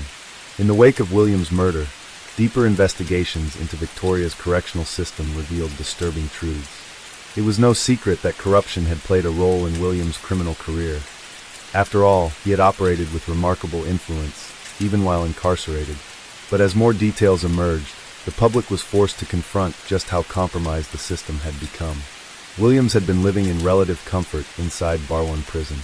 Reports surfaced of preferential treatment, secret meetings with law enforcement, and even leaked information that suggested he had been cooperating with authorities. It was this cooperation that many believed had sealed his fate. To his former allies, Williams had become a liability, a man who knew too much and was willing to talk. And in the underworld, there were few sins greater than betrayal. The scandal reached beyond the prison walls. Corrupt officials, bribed officers, and hidden deals came to light, exposing a network of influence that had allowed criminals to operate with near impunity. The revelations shook public confidence in the justice system, prompting sweeping reforms aimed at preventing such breaches in the future. But for many, it was too little too late. The damage had already been done. Despite his death, William's legend persisted. His story became the subject of books, documentaries, and even television dramas, cementing his place in Australia's criminal folklore.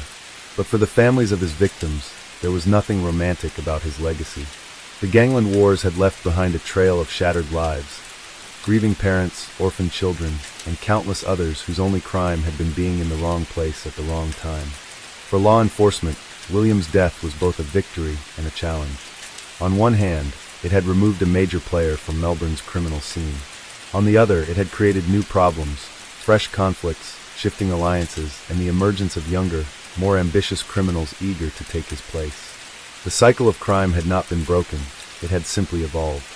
William's story served as a grim reminder of the nature of organized crime. There were no happy endings, no true winners, only temporary survivors.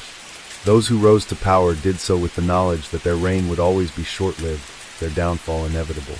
And as long as power remained a prize worth killing for, Melbourne's underworld would never truly be at peace. Years later, the streets of Melbourne still carried echoes of his name. The bars and clubs where deals had been made, the back alleys where lives had been lost, the prison where he had met his violent end. All of it was part of a story that refused to be forgotten. For some, he was a cautionary tale, a man who had climbed too high and paid the price. For others, he was a symbol of an era, one defined by ambition, greed, and bloodshed. But for those who had lived through the gangland wars, he was simply another name in a long line of men who had thought themselves untouchable, only to learn the truth too late. And in the darkest corners of the underworld, where whispers still carried weight, one truth remained. Power was never permanent, and death was always just one step away. Case 8. Sun Leong had always known that his life was a fragile balance of power, survival, and betrayal. He had lived in the shadows for too long, navigating the underworld of Southeast Asia with precision and caution. But now, after the massacre in the warehouse, that balance had been shattered. By morning, the news had spread like wildfire across Bangkok's criminal circles. Haroon Putra was dead, and Sun Leong was the prime suspect. The authorities had yet to take action, but that didn't mean he was safe. The people Haroon worked for, the real power behind his operations, would come looking for revenge. Sun didn't wait to see how things would unfold. He had always been a step ahead, and this time was no different. He slipped out of Bangkok before the sun had fully risen, leaving behind the car he had driven to the warehouse. He switched vehicles twice, paying cash to a corrupt mechanic in a back alley, and by the time the city began to wake, he was already on a train heading south toward Malaysia. He kept his head low, blending in with the other passengers, backpackers, traders, and locals going about their daily routines. His heart pounded every time the train stopped, every time he saw an officer patrolling the station. But no one was looking for him. Not yet. By the time he reached Penang, he had a new plan. He had connections in Indonesia, men who owed him favors, who could provide him with a new identity. But getting there wouldn't be easy. The moment Haroon's people realized he had left Thailand, they would spread their reach. Airports were out of the question. Borders were dangerous. He needed another way. For years, he had used the hidden networks of fishermen and smugglers that operated along the coast, men who knew the waters better than the authorities ever could. He found one of them in a small, nameless bar near the docks, a man called Iqbal, who had smuggled everything from stolen artifacts to fugitives escaping death sentences. But the price was steep. "I don't do charity," Iqbal had told him. Sun Leong had nothing left to bargain with, except information. He had spent his life gathering secrets, knowing that, in the right hands, information was worth more than gold. He gave Iqbal the name of a corrupt police chief in Surabaya who had been working with arms dealers. It was a dangerous trade, but it was enough to convince the smuggler to get him on a boat. The journey was treacherous. The sea was unforgiving, and every wave felt like a reminder that death was never far behind. But Sun made it. He stepped onto Indonesian soil under a new name, carrying nothing but the weight of his sins. Yet, even as he disappeared into the crowded streets of Jakarta, he knew this was far from over. Harun's people would never stop hunting him, and the blood he had spilled would never wash away. But Sun Liang had survived worse. And he wasn't about to stop now. Sun Liang knew better than to stay in one place for too long. Jakarta was a city of chaos and anonymity, perfect for hiding, but not for surviving indefinitely. He needed a new plan, a way to disappear completely. His first move was securing a fake identity. Through his years in the underworld, he had made contacts in every major city across Southeast Asia, and Jakarta was no exception. He found his way to a man named Yusuf, an expert in forging documents, changing names, and making ghosts out of criminals. "You need a new passport, a new face, and a new life," Yusuf said, inspecting Sun's appearance like a sculptor studying raw material. "That'll cost you." Sun had already anticipated this. He had no money, no assets, but he had something even more valuable, information. "There's a warehouse in Medan," Sun said, his voice low, "run by a syndicate moving illegal firearms. The Indonesian authorities don't know about it, but Harun Putra's people do. Give them the tip, and they'll burn it to the ground." Yusuf's eyes narrowed. He wasn't a man easily impressed, but he knew the weight of what Sun was offering. With a single phone call, he could turn a small war between crime syndicates into a bloodbath. He nodded. "Come back tomorrow," Yusuf said. "Your new life will be ready." Sun spent the night in a rundown guest house, the kind where no one asked questions. He lay on the thin mattress, staring at the ceiling fan as it spun lazily, his mind racing. He had been on the run before, but this time was different. This time, he wasn't just running from a single enemy. He was running from an entire world that wanted him dead. By morning, he had his new documents. His name was now Andy Rahman, a Malaysian businessman with a history of frequent travel. The passport was flawless, the kind that could pass any inspection. He also had a local ID, a bank account, and even a fake employment record. But a new name wasn't enough. He needed to leave Jakarta. With his new identity, he booked a ticket to Bali under the pretense of business travel. The airport was a risk, but with the chaos of tourists and the efficiency of his new documents, he slipped through unnoticed. As the plane took off, Sun Liang, or Andy Rahman, exhaled a slow breath. He wasn't safe yet, but he had bought himself time. What he didn't know was that someone had already picked up his trail. A single mistake, a small oversight, and the hunt had begun again. Sun Liang had always known that escape was a temporary state. He had spent years evading capture, moving from one country to another, shedding old identities and adopting new ones. Yet, the walls were closing in. In Bali, the streets pulsed with life, tourists basking in the sun, locals weaving through the chaos of markets and motorbikes. But beneath the surface, danger lurked in the shadows. He knew that the men hunting him were relentless. They would not stop. They had resources, connections, and the kind of patience that turned fugitives into ghosts. His meeting with the fixer had confirmed his fears. There was no safe haven. His past had finally caught up with him. He moved through the city with caution, slipping into the anonymity of crowds, his mind constantly calculating his next step.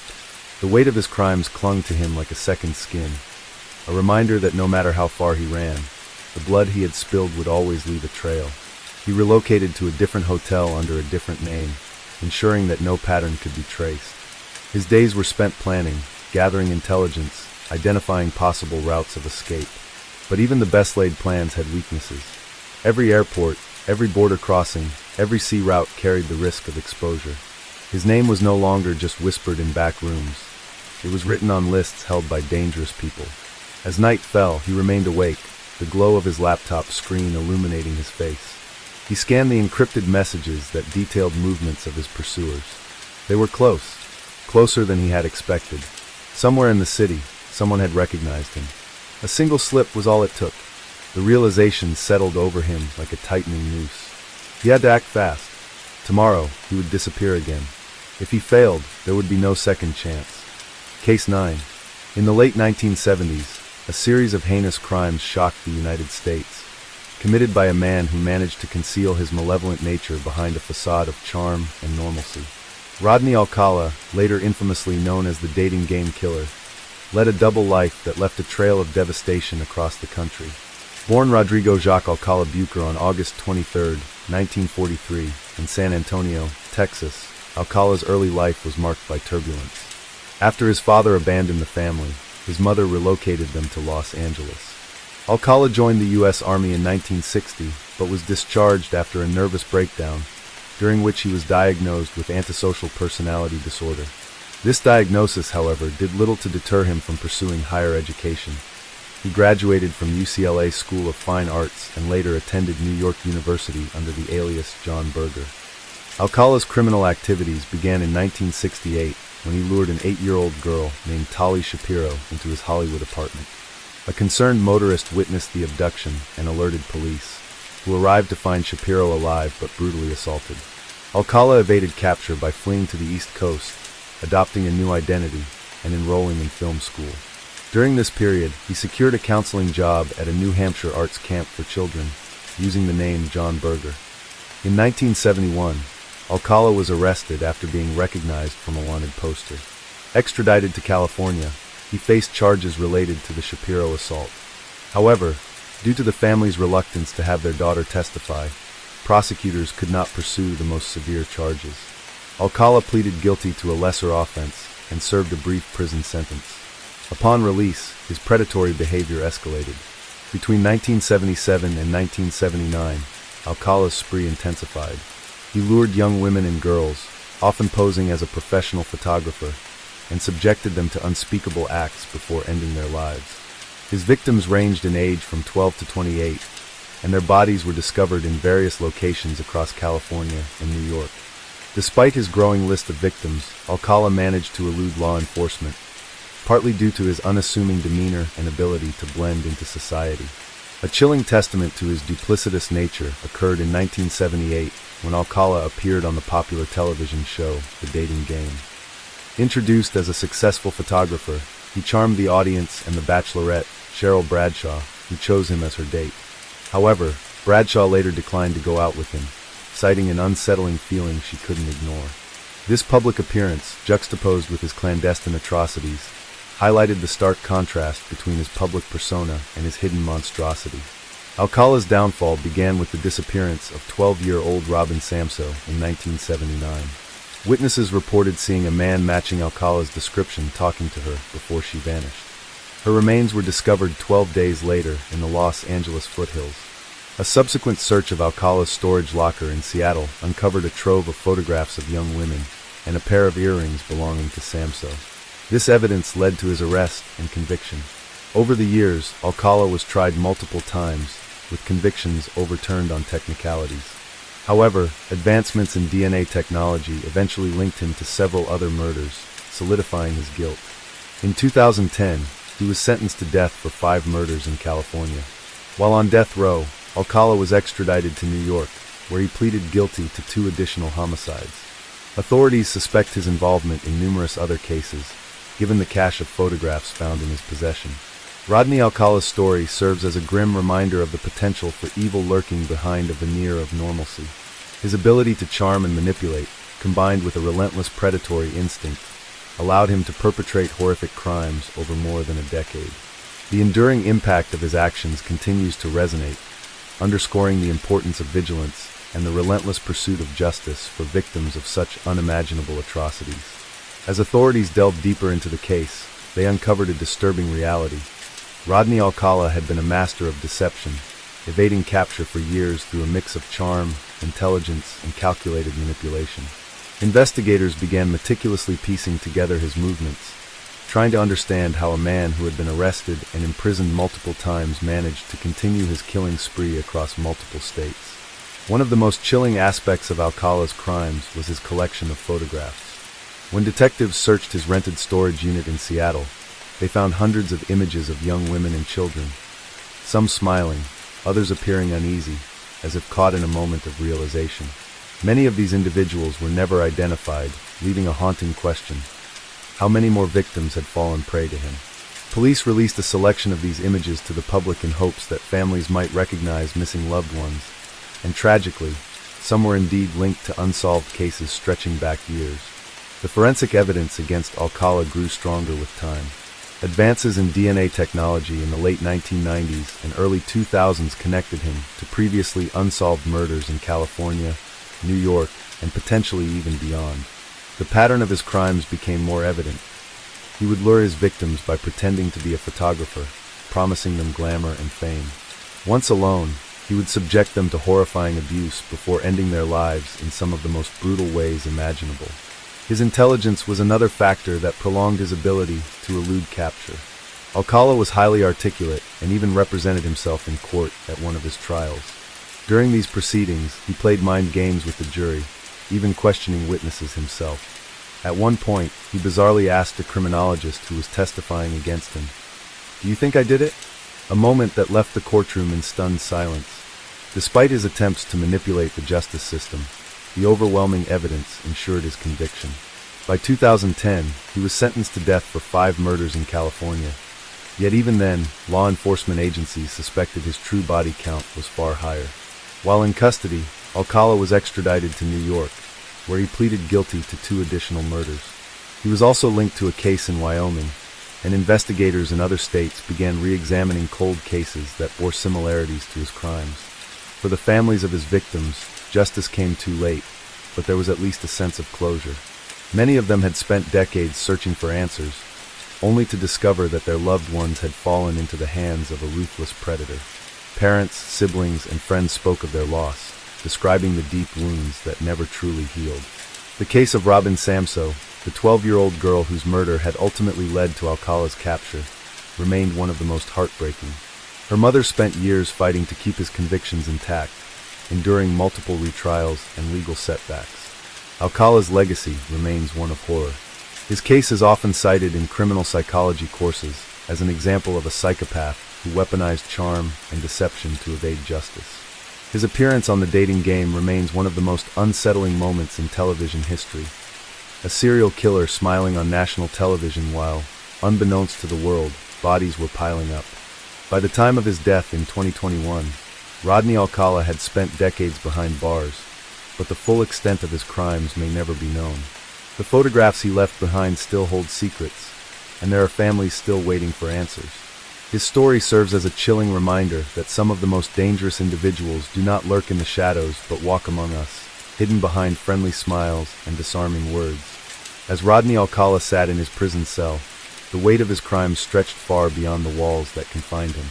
Law enforcement agencies across the United States continued their efforts to link him to unsolved cases, believing that his true number of victims was far greater than those for which he had been convicted. Each year, new evidence surfaced, and families of missing persons came forward, desperate to know if their loved ones had been among those who had fallen prey to him. The photographs discovered in his Seattle storage unit became an ongoing mystery. The images, numbering in the hundreds, captured women and children, some looking directly into the camera, others caught in moments of unease. Despite the passage of time, authorities periodically released batches of these photographs, urging the public to help identify the individuals in them. Some families recognized their daughters, sisters, and friends. Others remained unclaimed, frozen in time, their fates unknown. The possibility that Alcala had left behind a trail of undiscovered victims haunted investigators, leading them to reopen cases that had gone cold for decades. One of the most disturbing aspects of Alcala's methods was his ability to blend into society. He had an uncanny ability to make people trust him, luring women into a false sense of security with promises of modeling opportunities. His background in fine arts and photography gave him the perfect cover. He moved through different states, leaving bodies in his wake, yet each time he managed to avoid suspicion for years. In the years following his conviction, forensic experts continued working tirelessly to connect DNA evidence from various crime scenes to Alcala. By 2011, he had been charged with additional murders, including 2 women killed in New York in the 1970s. As technology advanced, genetic genealogy and improved forensic techniques led to further discoveries. In 2021, just months before his death, authorities linked him to the murder of a woman in Wyoming, whose body had been found in 1982. Investigators suspected there were even more victims, but time was running out to uncover the full extent of his crimes. Meanwhile, the families of the victims lived with a grief that never truly faded. Many of them had spent years searching for answers, only to receive the devastating confirmation that their loved ones had been murdered by a man who had shown no remorse. Court proceedings were emotionally grueling, forcing families to relive their trauma while Alcala sat before them, sometimes even smirking as they described the pain he had inflicted.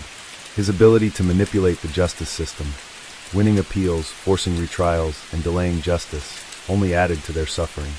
One of the most infamous moments in Alcala's case remained his appearance on the dating game.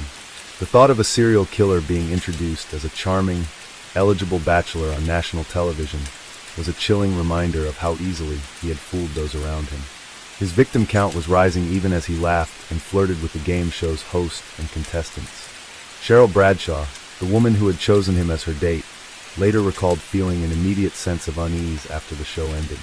She refused to go on the date, unknowingly saving her own life. By the time of his death in 2021, Alcala had spent decades in prison, sentenced to death multiple times over. Yet, for many, his passing did not bring closure.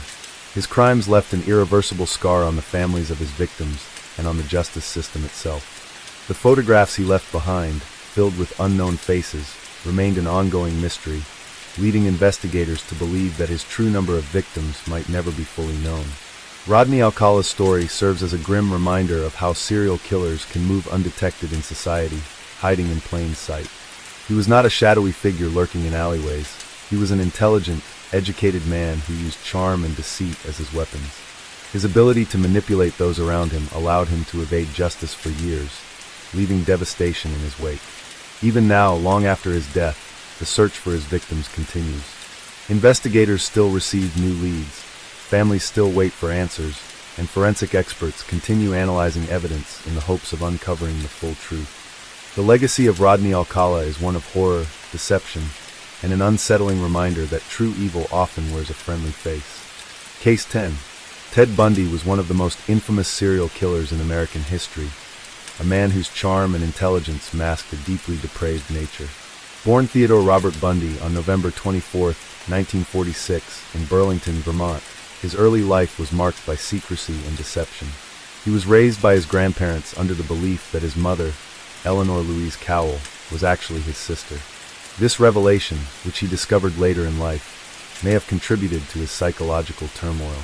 Despite an outwardly normal childhood, Bundy exhibited disturbing behavior from an early age, including a fascination with knives and an inability to connect emotionally with others. As he grew older, Bundy cultivated an image of himself as an ambitious and charismatic young man. He attended the University of Washington, where he studied psychology and later attempted to pursue a law degree. He was known for his ability to blend seamlessly into social circles, often using his charm to manipulate those around him. However, beneath this facade, Bundy harbored violent tendencies that would soon manifest in horrifying ways. Bundy's killing spree began in the early 1970s, targeting young women in several states, including Washington, Oregon, Utah, Idaho, Colorado, and Florida. His modus operandi was chillingly effective. He would often feign injury, using a cast or crutches to appear vulnerable, or impersonate a law enforcement officer to lure his victims into his car. Once he gained their trust, he would abduct, assault, and murder them, often returning to crime scenes to engage in necrophilic acts. His victims were predominantly college students, chosen for their youth and beauty, and his ability to evade capture made him one of the most elusive criminals of his time. The sheer number of his victims remains unknown, though Bundy eventually confessed to over 30 murders. However, law enforcement officials suspect the actual number to be significantly higher, possibly exceeding 100. His crimes were meticulously planned, and he was adept at covering his tracks. Unlike many serial killers, Bundy had no single fixed location for his crimes, making it difficult for authorities to connect the murders initially. Bundy's ability to evade capture was almost as notorious as his crimes. His deep understanding of law enforcement procedures, combined with his intelligence and adaptability, allowed him to stay ahead of investigators for years. He changed his appearance frequently, used stolen identification, and exploited legal loopholes to escape justice. Even when he was eventually apprehended in Utah in 1975 for aggravated kidnapping and attempted criminal assault, Bundy managed to escape twice from custody. First by jumping from a second-story courthouse window, and later by sawing a hole in the ceiling of his jail cell. During his time as a fugitive, Bundy continued his spree of violence, culminating in the brutal attacks at the Chi Omega sorority house at Florida State University in 1978. In a matter of minutes, Bundy bludgeoned and strangled multiple victims, leaving behind a horrific crime scene that would ultimately lead to his downfall. He was arrested soon after and charged with multiple murders. This time, authorities ensured he would not escape again. Bundy's trial was one of the most sensationalized in American history. It was one of the first cases to receive extensive media coverage, with cameras in the courtroom broadcasting every moment to a captivated audience.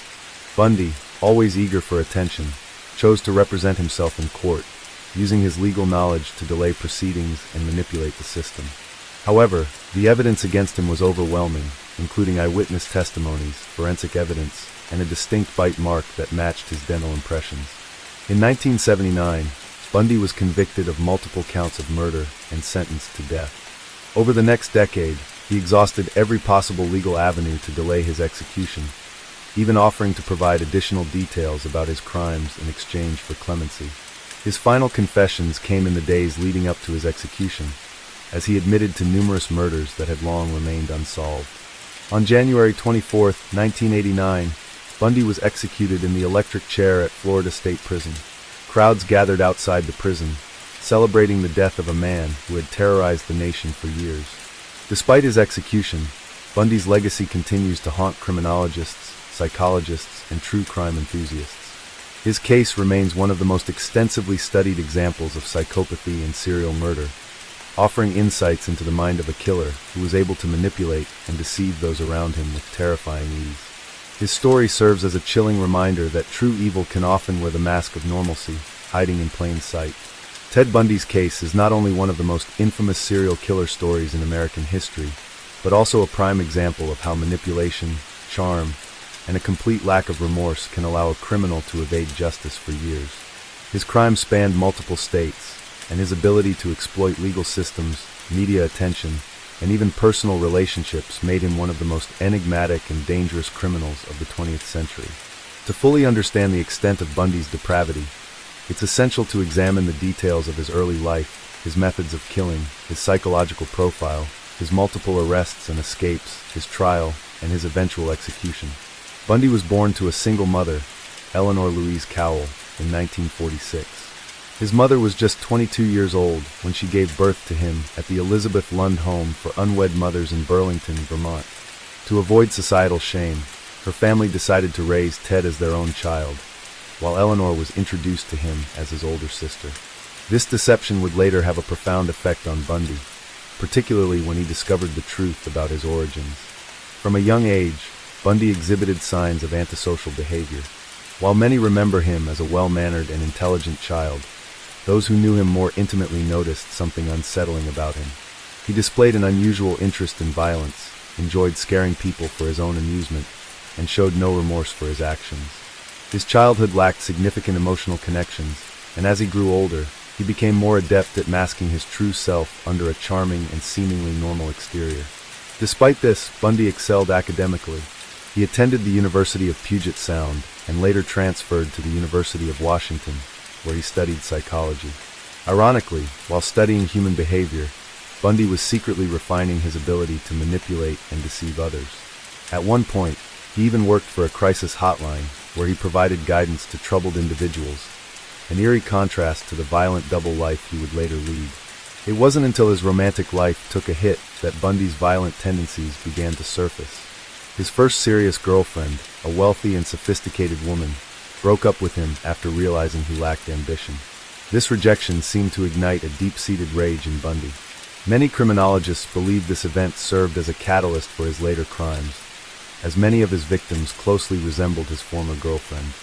Bundy's first confirmed murders began in 1974, though it is suspected that he had killed before then. His pattern was consistent. He targeted young, attractive women, often those with long, dark hair parted in the middle. His method of luring victims was calculated and effective. He would pretend to be injured, using a fake arm cast or crutches, and approach young women asking for help. Once they were close enough, he would overpower them, often using a blunt object to render them unconscious before taking them to a secluded location where he would assault and ultimately kill them. Throughout 1974, Bundy's crimes escalated. In Washington, he kidnapped and murdered several women, including Linda and Healy, a University of Washington student.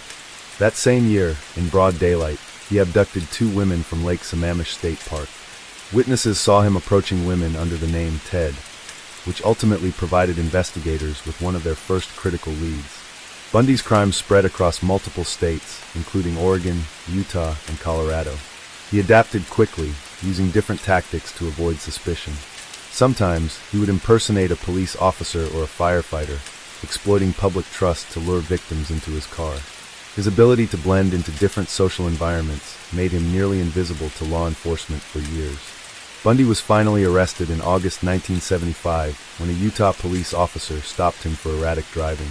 A search of his vehicle revealed handcuffs, a crowbar, an ice pick, and other suspicious items. This led to his initial charge of aggravated kidnapping, but it wasn't enough to connect him to the murders just yet. However, as investigations continued, Bundy was linked to multiple disappearances across different states. He was transferred to Colorado to stand trial, but in 1977, he managed to escape from the courthouse library by jumping from a second-story window.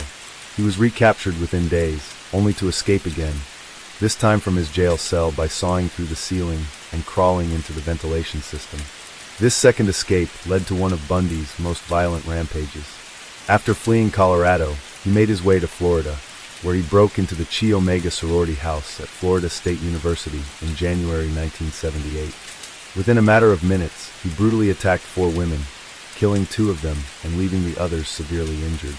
He then fled the scene and days later, abducted and murdered a 12-year-old girl named Kimberly Leach. Bundy was finally captured in February 1978 after being stopped for driving a stolen car. By this point, law enforcement agencies across multiple states had been desperately searching for him, and his arrest brought an end to one of the most infamous killing sprees in U.S. history. Bundy's trial became a media spectacle. The courtroom was packed with journalists, and television cameras broadcasted the proceedings nationwide. Bundy, always seeking control, chose to represent himself, believing he could outmaneuver the prosecution. His arrogance, however, proved to be his downfall. Despite his attempts to manipulate the jury and the public, the evidence against him was overwhelming. One of the most damning pieces of evidence was a bite mark found on one of his victims, which matched his dental impressions. In 1979, Bundy was convicted of multiple counts of murder and sentenced to death. Over the next decade, he exhausted every possible legal maneuver to delay his execution, even offering to confess to additional murders in exchange for more time. However, in January 1989, his time ran out. On January 24th, Bundy was executed in the electric chair at Florida State Prison. Outside the prison, hundreds of people gathered to celebrate his death, holding signs that read, "Burn, Bundy, burn." The public reaction reflected the immense fear and horror Bundy had inflicted upon the nation. Even after his execution, Bundy's case remains one of the most studied in criminal psychology. His ability to lead a double life, posing as a charismatic, intelligent individual while committing horrific crimes, has fascinated psychologists and law enforcement experts for decades. Bundy's case also changed the way law enforcement agencies handle serial killers. His crimes highlighted the importance of interagency cooperation, forensic advancements, and psychological profiling. The FBI's behavioral science unit used Bundy's case as a pivotal study in understanding serial killers, and his interviews have provided invaluable insights into the minds of similar offenders. What made Bundy so terrifying was not just his crimes, but his ability to deceive. He was not the stereotypical monster people expect. He was articulate, educated, and personable. His case serves as a reminder that evil does not always appear in an obvious form. Even today, Ted Bundy's name remains synonymous with psychological manipulation, deception, and horror. His crimes left an indelible mark on American history, forever changing the way society perceives serial killers. One of the most chilling aspects of Ted Bundy's case is his ability to manipulate those around him. He was not the typical image of a deranged murderer, unkempt, unstable, and easily recognizable as dangerous. Instead, Bundy was clean-cut, articulate, and charming, traits that allowed him to blend seamlessly into society. His intelligence and calculated demeanor made him a master at deception, allowing him to evade law enforcement for years. Bundy's ability to mask his true nature was a key factor in his prolonged killing spree. Many of his victims willingly followed him to their deaths, not realizing they were stepping into a predator's trap. He often feigned injury, appearing harmless and in need of help, and unsuspecting young women fell for the ruse. This psychological tactic, known as the Good Samaritan approach, played on human empathy, a cruel irony given the merciless brutality he later inflicted on his victims. Bundy also manipulated the legal system to his advantage. His self-representation in court was not only an attempt to control his own fate, but also a way to maintain the illusion of superiority over the system. Even behind bars, he continued his psychological games, misleading investigators and delaying justice by offering confessions on his own terms. His manipulative nature extended to personal relationships, as he managed to maintain a romantic relationship and even marry a woman while incarcerated. This ability to persuade others to see him as more than a killer only added to the chilling nature of his crimes. Bundy's crimes coincided with a period of significant advancements in forensic science and criminal profiling. Before his capture, law enforcement agencies across different states had difficulty connecting his crimes due to the lack of a centralized database. His case highlighted the urgent need for better communication between agencies, leading to improvements in information sharing and the establishment of national crime databases.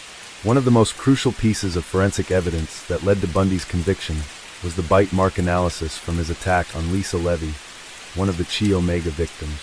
The impression left on her body matched Bundy's dental structure, providing irrefutable evidence in court. While bite mark analysis has since become a controversial forensic method, at the time, it was a breakthrough in securing Bundy's conviction. Additionally, Bundy's case played a significant role in the development of behavioral profiling within the FBI.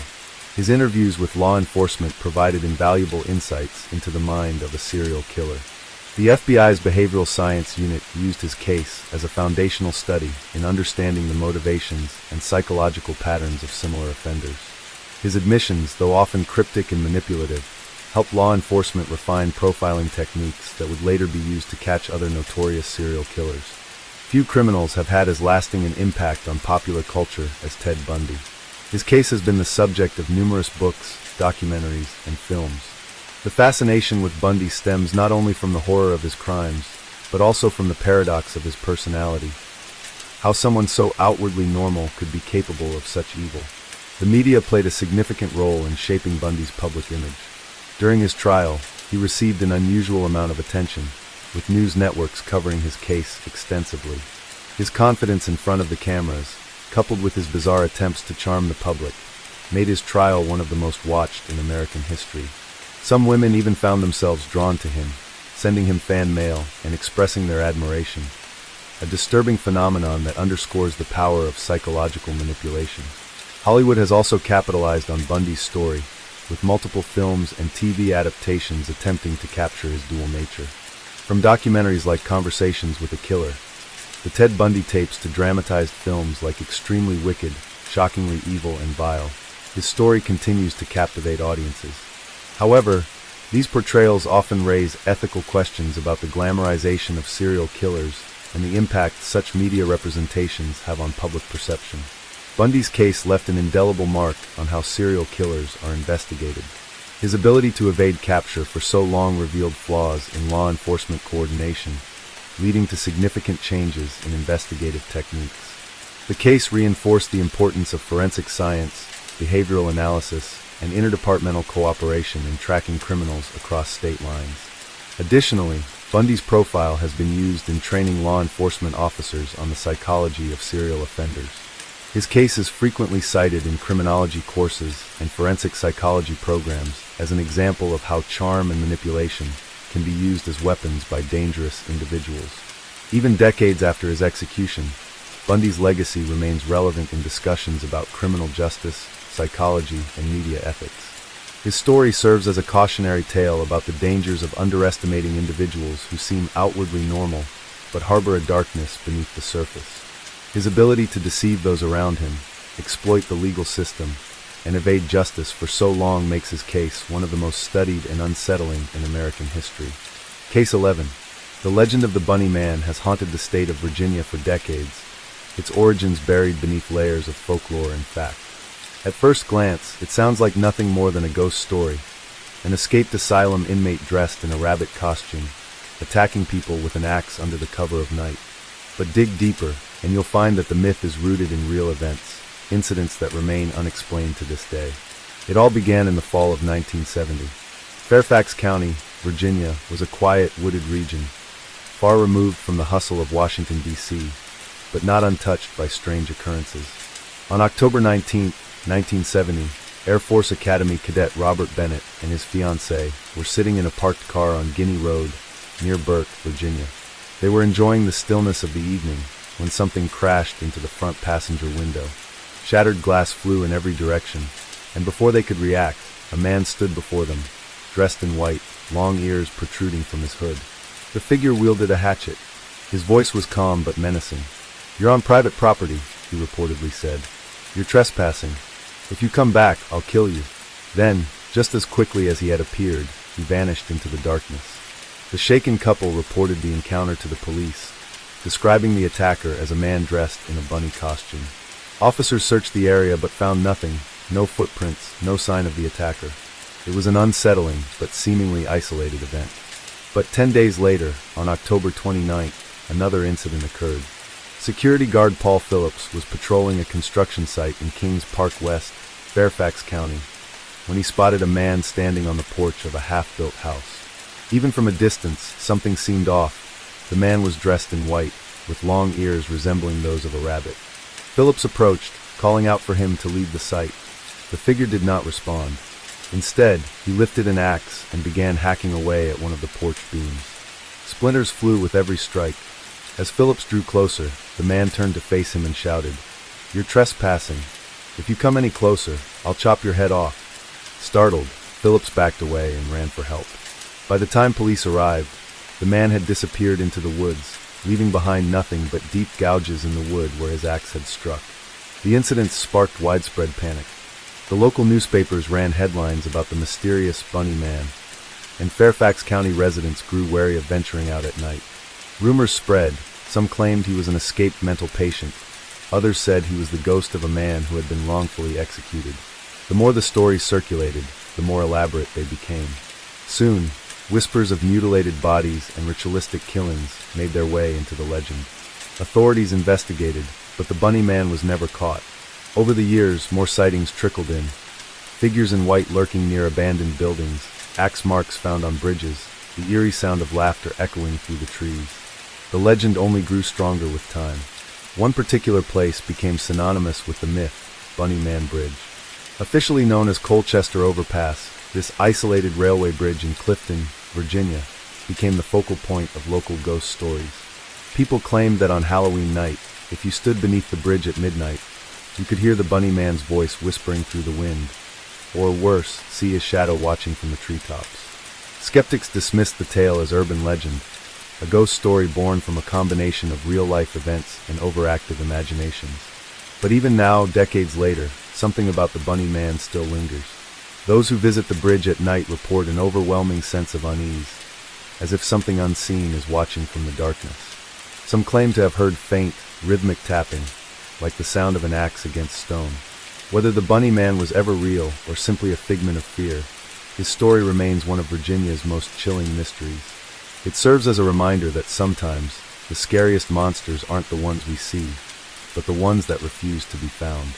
As time passed, the legend of the Bunny Man evolved, growing darker with each retelling. What had started as bizarre but seemingly harmless encounters escalated into something more sinister. People whispered about disappearances near the bridge, about hikers who ventured too far into the woods and were never seen again. Whether these tales had any basis in reality was difficult to determine, but the fear they instilled was undeniable. Throughout the 1970s and 1980s, local teenagers dared each other to visit Bunny Man Bridge on Halloween night.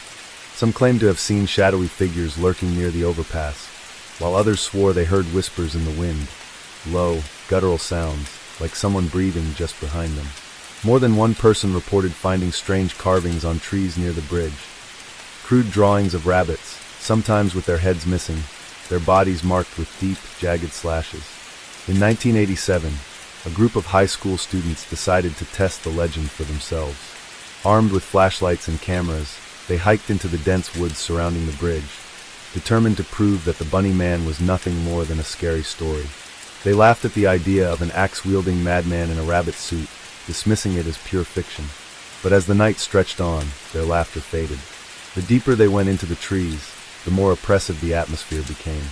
The air was heavy, thick with the scent of damp earth and something else, something metallic, almost like blood. One of the students, a boy named Eric, later recounted what happened next. He said they heard a rustling sound in the bushes, followed by the distant crack of a branch snapping underfoot. At first, they assumed it was an animal, but then came the unmistakable sound of breathing, slow, ragged, and deliberate. Eric turned his flashlight toward the noise, but the beam revealed nothing. Then, without warning, the flashlight flickered and died. Panic set in.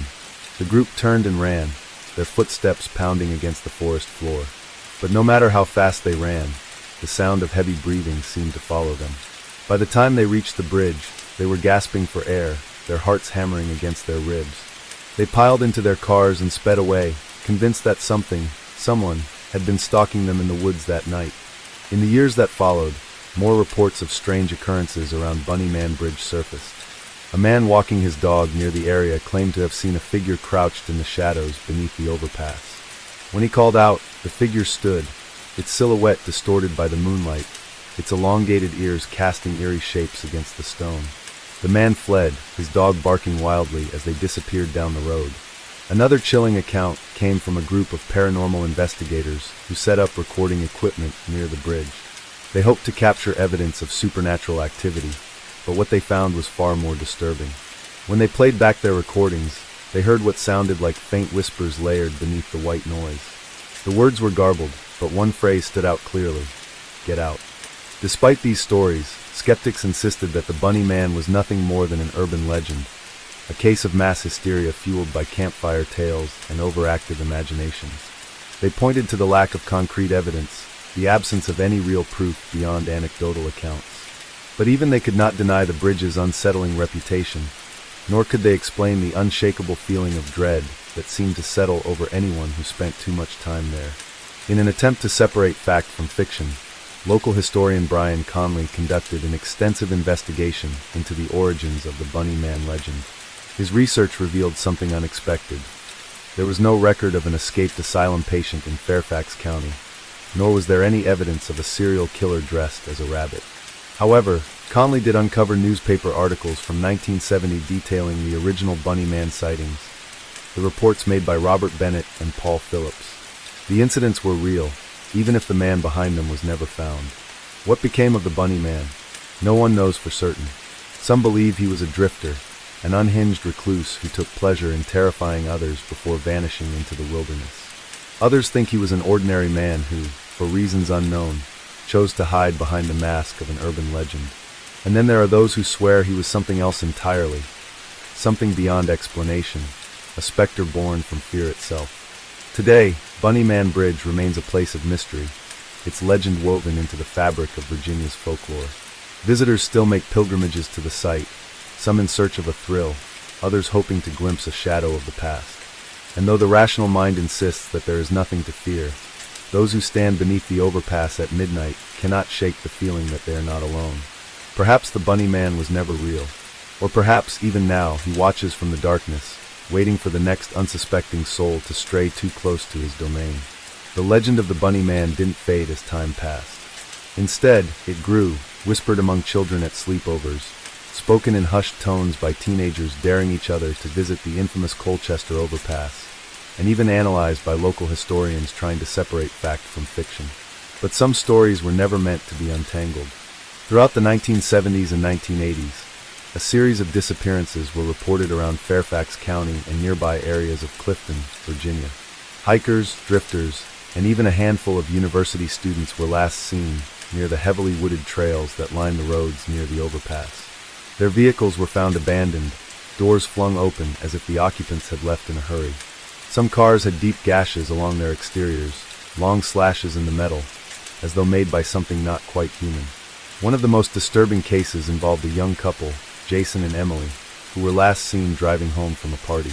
Witnesses recalled seeing them leave in good spirits, heading in the direction of Clifton. The following morning, their vehicle was discovered on the side of the road, just a few miles from the overpass. The car's interior was smeared with blood, but there was no sign of Jason or Emily. Only a torn piece of white fabric, resembling rabbit fur, was found near the back seat. Police investigations led nowhere. No footprints, no drag marks, no leads. The case joined a growing list of unexplained vanishings, each one eerily tied to the same silent, brooding forest surrounding the infamous bridge. Locals became wary of the area. Those who dared to investigate, amateur ghost hunters, thrill seekers, and reckless teenagers, often returned with strange tales. Some spoke of a figure in white darting between the trees. Others claimed to have seen dark, hollowed-out eyes staring from the depths of the forest. More chillingly, a few claimed to hear scraping sounds against their car windows late at night, as if something was testing the glass or waiting for them to step outside. In 1986, an old gas station attendant near the outskirts of town claimed to have seen something, or someone, on a particularly foggy night. He had been closing up for the evening when he noticed a lone figure standing at the edge of the gas station lot, just beyond the reach of the lights. The figure wore a rabbit mask, its long ears torn and jagged, its fur stained with something dark. The mask was too large, sitting eerily off-kilter on the person's head. The mouthpiece was stretched into a grotesque, toothy grin. The figure stood motionless, watching. The attendant, feeling an overwhelming sense of dread, quickly locked up and left. Yet as he drove off, he swore he saw the thing start to move, stepping slowly onto the road. Its gaze locked on him until he vanished from sight. Others soon reported similar sightings. A man in a ragged white suit, wielding a hatchet, lingering near the bridge at night. Mutilated animal carcasses, rabbits mostly, left hanging from trees near the overpass, their bodies slashed open with precise, surgical-like cuts. Some speculated that the original Bunny Man, if he ever truly existed, had been replaced by a copycat, someone who had taken the urban legend too seriously. But others weren't so sure. In the early 1990s, an abandoned farmhouse deep in the woods, about 4 miles from the overpass, was accidentally discovered by a group of hikers. The house had been overtaken by nature, vines weaving in and out of broken windows, its wooden structure rotting away. Inside, however, was something deeply disturbing. The walls were covered in bizarre carvings, crude depictions of rabbits, human figures, and strange symbols that no one could quite decipher. The floorboards were stained dark, the air thick with a pungent metallic scent. But the most unsettling discovery was a pile of shredded clothing, seemingly belonging to multiple individuals, along with clumps of white fur scattered across the floor. The house was later linked to a missing persons case from 1979, when a family of 4 vanished without a trace. While no bodies were found, local authorities decided to seal off the property, declaring it off-limits. The public was never informed of the full extent of what had been discovered inside. As years passed, the Bunny Man legend only grew, fueled by new sightings, unexplained phenomena, and the chilling reminders of the past. Some claim he was never real, just a story spun out of fear and folklore. Others believe he was once real, but is long gone, his crimes swallowed by time. And yet, a handful remain convinced that the Bunny Man never left. To this day, on Halloween night, thrill seekers still gather near the Colchester overpass, daring each other to stand beneath the bridge at midnight. Some claim to hear footsteps just beyond the trees. Others have reported strange figures lurking at the forest's edge, watching in silence. And every now and then, someone returns from the overpass with long, deep scratches along their car doors, the metal gouged as if by something sharp, something neither human nor entirely animal. The town of Clifton, despite its picturesque streets and peaceful atmosphere, remains haunted by the shadow of the Bunny Man. Whether he was a real murderer, an escaped lunatic, or simply a legend spun by terrified locals, one thing is certain: his presence lingers, woven into the very fabric of the town's history. And for those who still dare to seek him out, there is a warning passed down through generations. If you hear the scratching at your window, don't look. Don't open your door. And whatever you do, don't follow the white rabbit.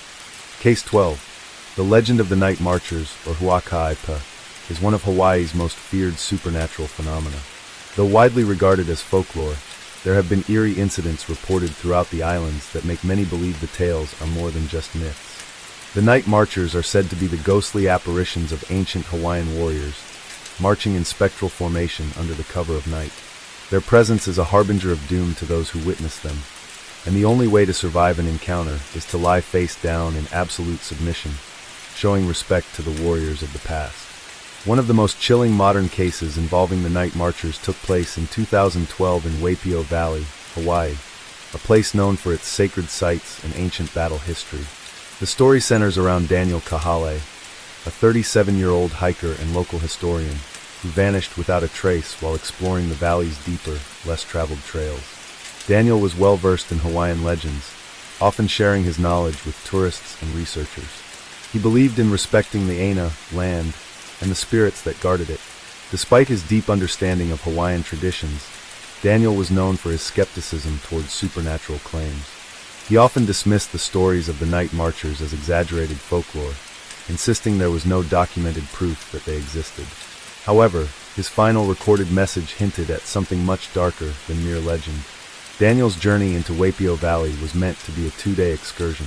He carried a GoPro camera to document his findings, and had planned to upload the footage to his small YouTube channel, where he discussed Hawaiian history. He sent his last message to a friend at 9:47 p.m., stating that he had set up camp near an ancient heiau temple, and that he had heard drumming in the distance. The next morning, Daniel's campsite was found completely untouched, his backpack, tent, and supplies still in place. His GoPro, which had been strapped to his chest, was discovered several feet away, partially buried in the mud. When authorities retrieved the footage, what they saw left even the most hardened investigators deeply unsettled. The footage begins as expected, Daniel speaking to the camera, narrating his exploration of Waipio Valley, describing ancient petroglyphs and burial caves. As night falls, the camera captures something unusual, a distant glow of torches moving in a straight line across the valley floor. Daniel's voice turns from curiosity to unease as the drums grow louder. He whispers into the camera that he's witnessing something that shouldn't be there. Then, the sound of chanting emerges from the darkness. The voices are deep, rhythmic, and commanding, resonating through the valley. Daniel, now visibly shaken, makes a crucial mistake. He stands up and watches instead of lying down, as Hawaiian legend dictates. The camera captures shadowy figures in full traditional armor, their eyes glowing an unnatural red. Their footsteps make no sound, yet their presence is undeniable. The footage ends abruptly as the camera topples to the ground, landing at an angle that captures the last fleeting moments of movement before all goes silent. Despite extensive searches, Daniel's body was never found. His footprints stopped abruptly near a sheer cliffside, with no signs of a struggle or fall. Search and rescue teams were baffled. There was no physical way he could have vanished without a trace. Hawaiian elders in the area were not surprised by the outcome. According to them, Daniel had disrespected the Night Marchers by watching them pass instead of showing the proper reverence. They warned that those who do not show respect either meet a swift death or are taken to the spirit world forever lost. To this day, locals claim that Daniel's presence can still be felt in Waipio Valley. Some hikers have reported hearing whispers near the heiau, and others claim to have seen a lone figure standing at the edge of the valley, disappearing whenever someone approaches. Daniel's story remains one of the most unsettling disappearances in Hawaiian history, and whether one believes in the Night Marchers or not, his case serves as a haunting reminder that some legends are better left undisturbed. Daniel Kahale's disappearance sent shockwaves throughout the local community. Search and rescue teams combed the valley for weeks, using helicopters, K9 units, and infrared scanners, yet no trace of him was ever found. His family, devastated, refused to accept that he had simply vanished. Some believed he had fallen victim to the treacherous cliffs or the unpredictable waters of the valley's rivers, but others, especially those familiar with the island's spiritual history, were convinced that something far more sinister had occurred. Local kupuna elders, who had spent their lives in Waipio Valley, warned search parties not to look too deeply. They claimed that the Night Marchers do not leave behind victims in any physical sense. Instead, those who cross their path and fail to show respect are taken into the spirit world, never to be seen again. Some rescue workers, initially skeptical, began experiencing unusual events during their search. Batteries draining suddenly, GPS systems failing, and eerie, rhythmic drumming echoing through the valley at night.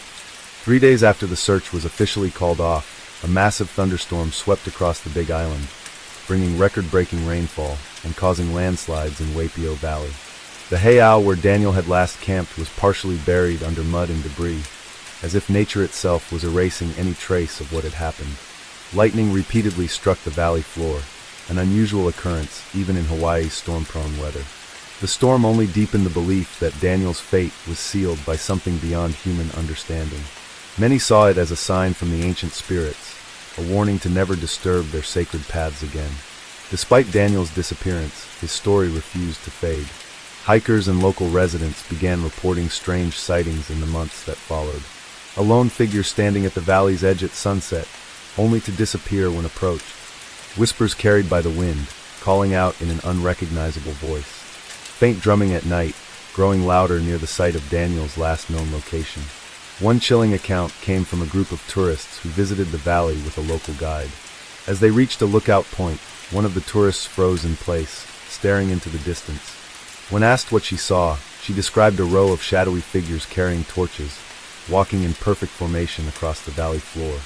The guide, realizing what she was witnessing, immediately told everyone to kneel and avert their gaze. When the tourist tried to take a picture, her camera malfunctioned, deleting all images from her SD card. The group left in terrified silence. None of them spoke about what they saw again. Daniel's GoPro footage was carefully examined by forensic analysts, but what they found raised more questions than answers. The last 2 minutes of the recording contained audio distortions unlike anything they had encountered before. Experts described the interference as a low-frequency hum mixed with rhythmic drumming, but what disturbed them most was a deep, guttural voice that emerged near the end. Though difficult to make out, Hawaiian language specialists believed the voice was chanting an ancient war cry, one only used by Ali'i warriors preparing for battle. Even more unsettling, Daniel's own voice disappears in the final 30 seconds. He is clearly running, his breathing ragged, but his footsteps are completely silent. The final frame shows a shadow looming over the camera, its shape indistinct but clearly humanoid. The footage ends abruptly, as if the device had been forcefully turned off. The camera itself was sent to a research lab on the mainland for further analysis, but it mysteriously went missing during transit. Officials blamed a shipping error, but many believed the object was never meant to leave the island. Months after the search was over, Daniel's family received an anonymous letter, postmarked from Hilo. The letter contained only a few lines, written in Old Hawaiian script, a form of writing no longer in common use. Translated, it read, "The path was not yours to walk. The warriors have reclaimed what was theirs. Do not seek what is lost." No sender was ever identified. The handwriting did not match any known records. Local Hawaiian cultural practitioners took Daniel's case as a grim reminder of the power of the ancient spirits. They warned outsiders against treating sacred sites as mere tourist attractions. "These places are not meant to be disturbed," one elder said in an interview. "The old gods still walk among us. The night marchers are real, and those who forget their place will learn that the hard way." To this day, Waipio Valley remains a place of beauty, mystery, and fear. Some still search for logical explanations for Daniel Kahale's disappearance, but others believe the answer is clear. He crossed a line that should never have been crossed, and the night marchers, the eternal guardians of the land, ensured that he would never return. Those who visit the valley now tread carefully, never staying past sunset, never whistling in the dark, and never, ever looking directly at the marching figures if they appear.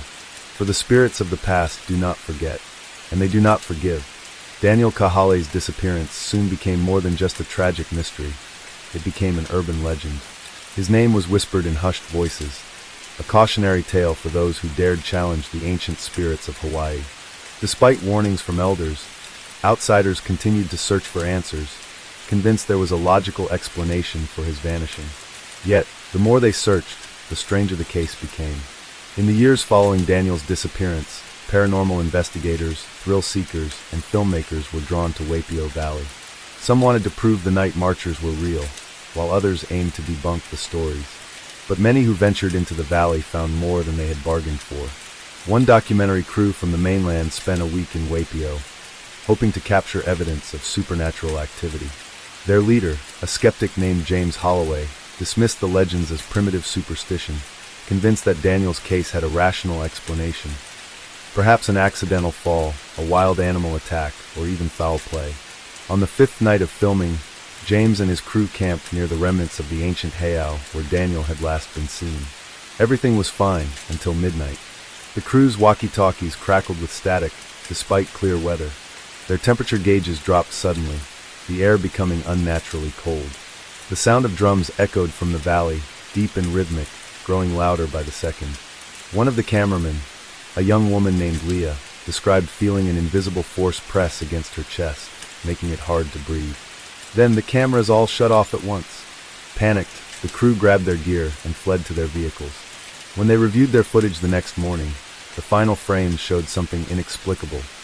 A procession of shadowy figures, partially obscured by the night mist, moving in perfect unison. Their outlines were faint, almost like distortions in the air, but their glowing red eyes were unmistakable. James Holloway, who had spent years debunking the paranormal, never spoke about the incident again. He abandoned the documentary project entirely and refused to return to Hawaii. Not all encounters happened in the valley itself. One chilling account came from a local woman named Lonnie, who lived in a remote house on the cliffs above Waipio. She had grown up hearing the legends of the night marchers, but had never experienced anything unusual until one fateful evening. It started with a dream, one that felt more real than reality itself. In the dream, she stood at the edge of the cliff, overlooking the valley. Below her, a line of warriors marched in perfect formation, their torches illuminating the darkness. But as she watched, one of them turned its head and looked directly at her. She woke up in a cold sweat, her heart pounding. But then, she realized something terrifying. The chanting from her dream was still happening. Outside her window, the distant sound of conch shells filled the air. The rhythmic pounding of feet echoed from the valley floor. And then she heard her name. A deep, guttural voice, impossibly ancient, whispered her name from the shadows outside her home. Frozen in fear, she did the only thing she could remember from childhood teachings. She threw herself onto the floor, face down, and shut her eyes tight. The sounds continued for what felt like an eternity. Then, just as suddenly as they had started, they stopped. When she finally dared to look up, the only thing left was an eerie silence and a thick mist covering the valley below. While the stories and encounters with the night marchers continued, Daniel's mother, Leilani Kahale, never gave up hope that her son's fate could be understood. She met with priests, spiritual leaders, and even flew in paranormal researchers from the mainland. But no one could provide answers. Desperate, she sought the help of a Hawaiian kahuna, priest, known for his deep connection to the spirit world. He agreed to perform a sacred ritual, seeking guidance from the ancestors. During the ritual, as he chanted in the old tongue, Leilani felt a sudden pressure in the air, like something unseen had entered the room. The kahuna fell silent, his eyes wide with fear. After a long pause, he whispered, "Your son is with the warriors now. He cannot return." Leilani begged for an explanation, but the kahuna refused to say more. He only warned her never to disturb the spirits again. Heartbroken but accepting the truth, Leilani ceased all further searches. She left offerings at the edge of Waipio Valley, a lei of white flowers and a bowl of poi, a traditional Hawaiian dish, a final farewell to the son she would never see again. Daniel was not the last to disappear in Waipio. 3 years later, a 26-year-old tourist from California, Ryan Carter, went missing after camping in the valley. His friends reported that he had wandered off alone one evening, saying he wanted to feel the energy of the land. He never came back. Authorities conducted another extensive search. But just like with Daniel, no traces were found, no footprints, no torn fabric, no signs of struggle. It was as if the valley had swallowed him whole. The last photo on his phone, retrieved from a cloud backup, was chilling, a dimly lit trail, disappearing into the mist, with faint, glowing lights hovering in the distance. Today, Waipio Valley remains as mysterious as ever. While many continue to visit, locals warn against disrespecting the land.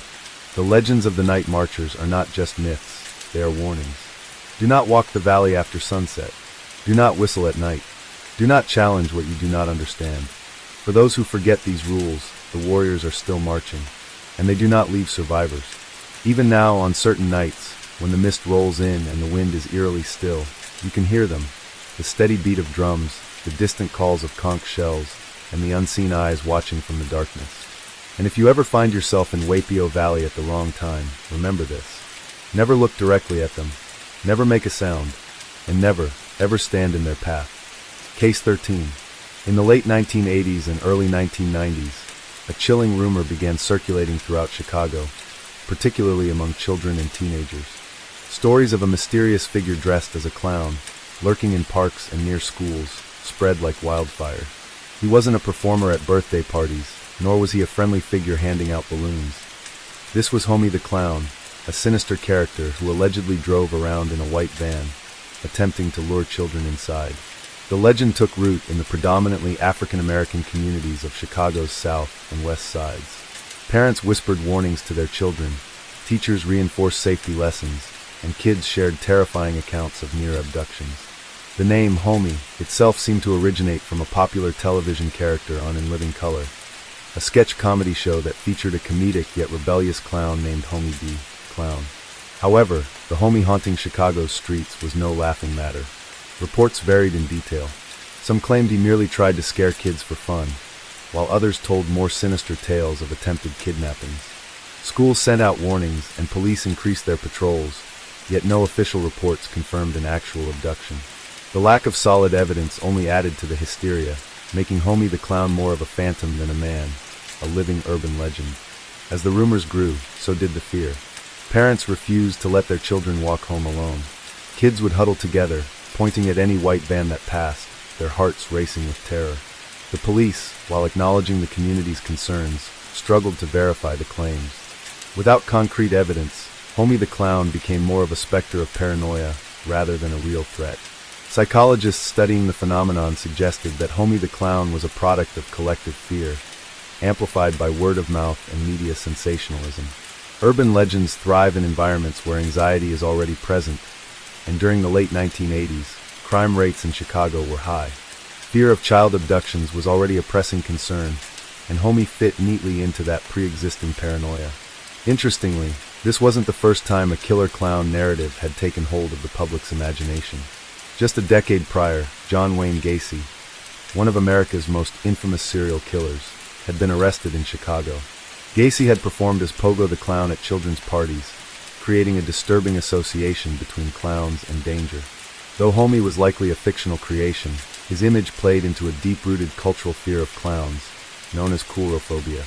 Despite the logical explanations, the sightings continued.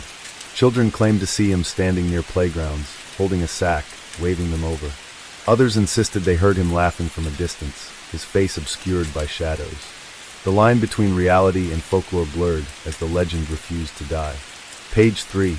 The Enduring Legacy. By the mid-1990s, the Homie the Clown panic began to fade. No real suspect was ever identified, and no evidence of attempted abduction surfaced. It was as if Homie had never existed outside of whispered warnings and schoolyard rumors. However, the story still lingered in Chicago's cultural memory. Parents who were children during that time now tell their own kids about the legend, keeping the tale alive. Urban legends like Homie the Clown serve as cautionary tales, reinforcing community values and safety precautions. Though he may not have been real, the fear he inspired was very much alive. The legend of Homie became a reflection of deeper societal anxieties, about child safety, about the unknown, and about the ever-present specter of real-life monsters that sometimes walk among us.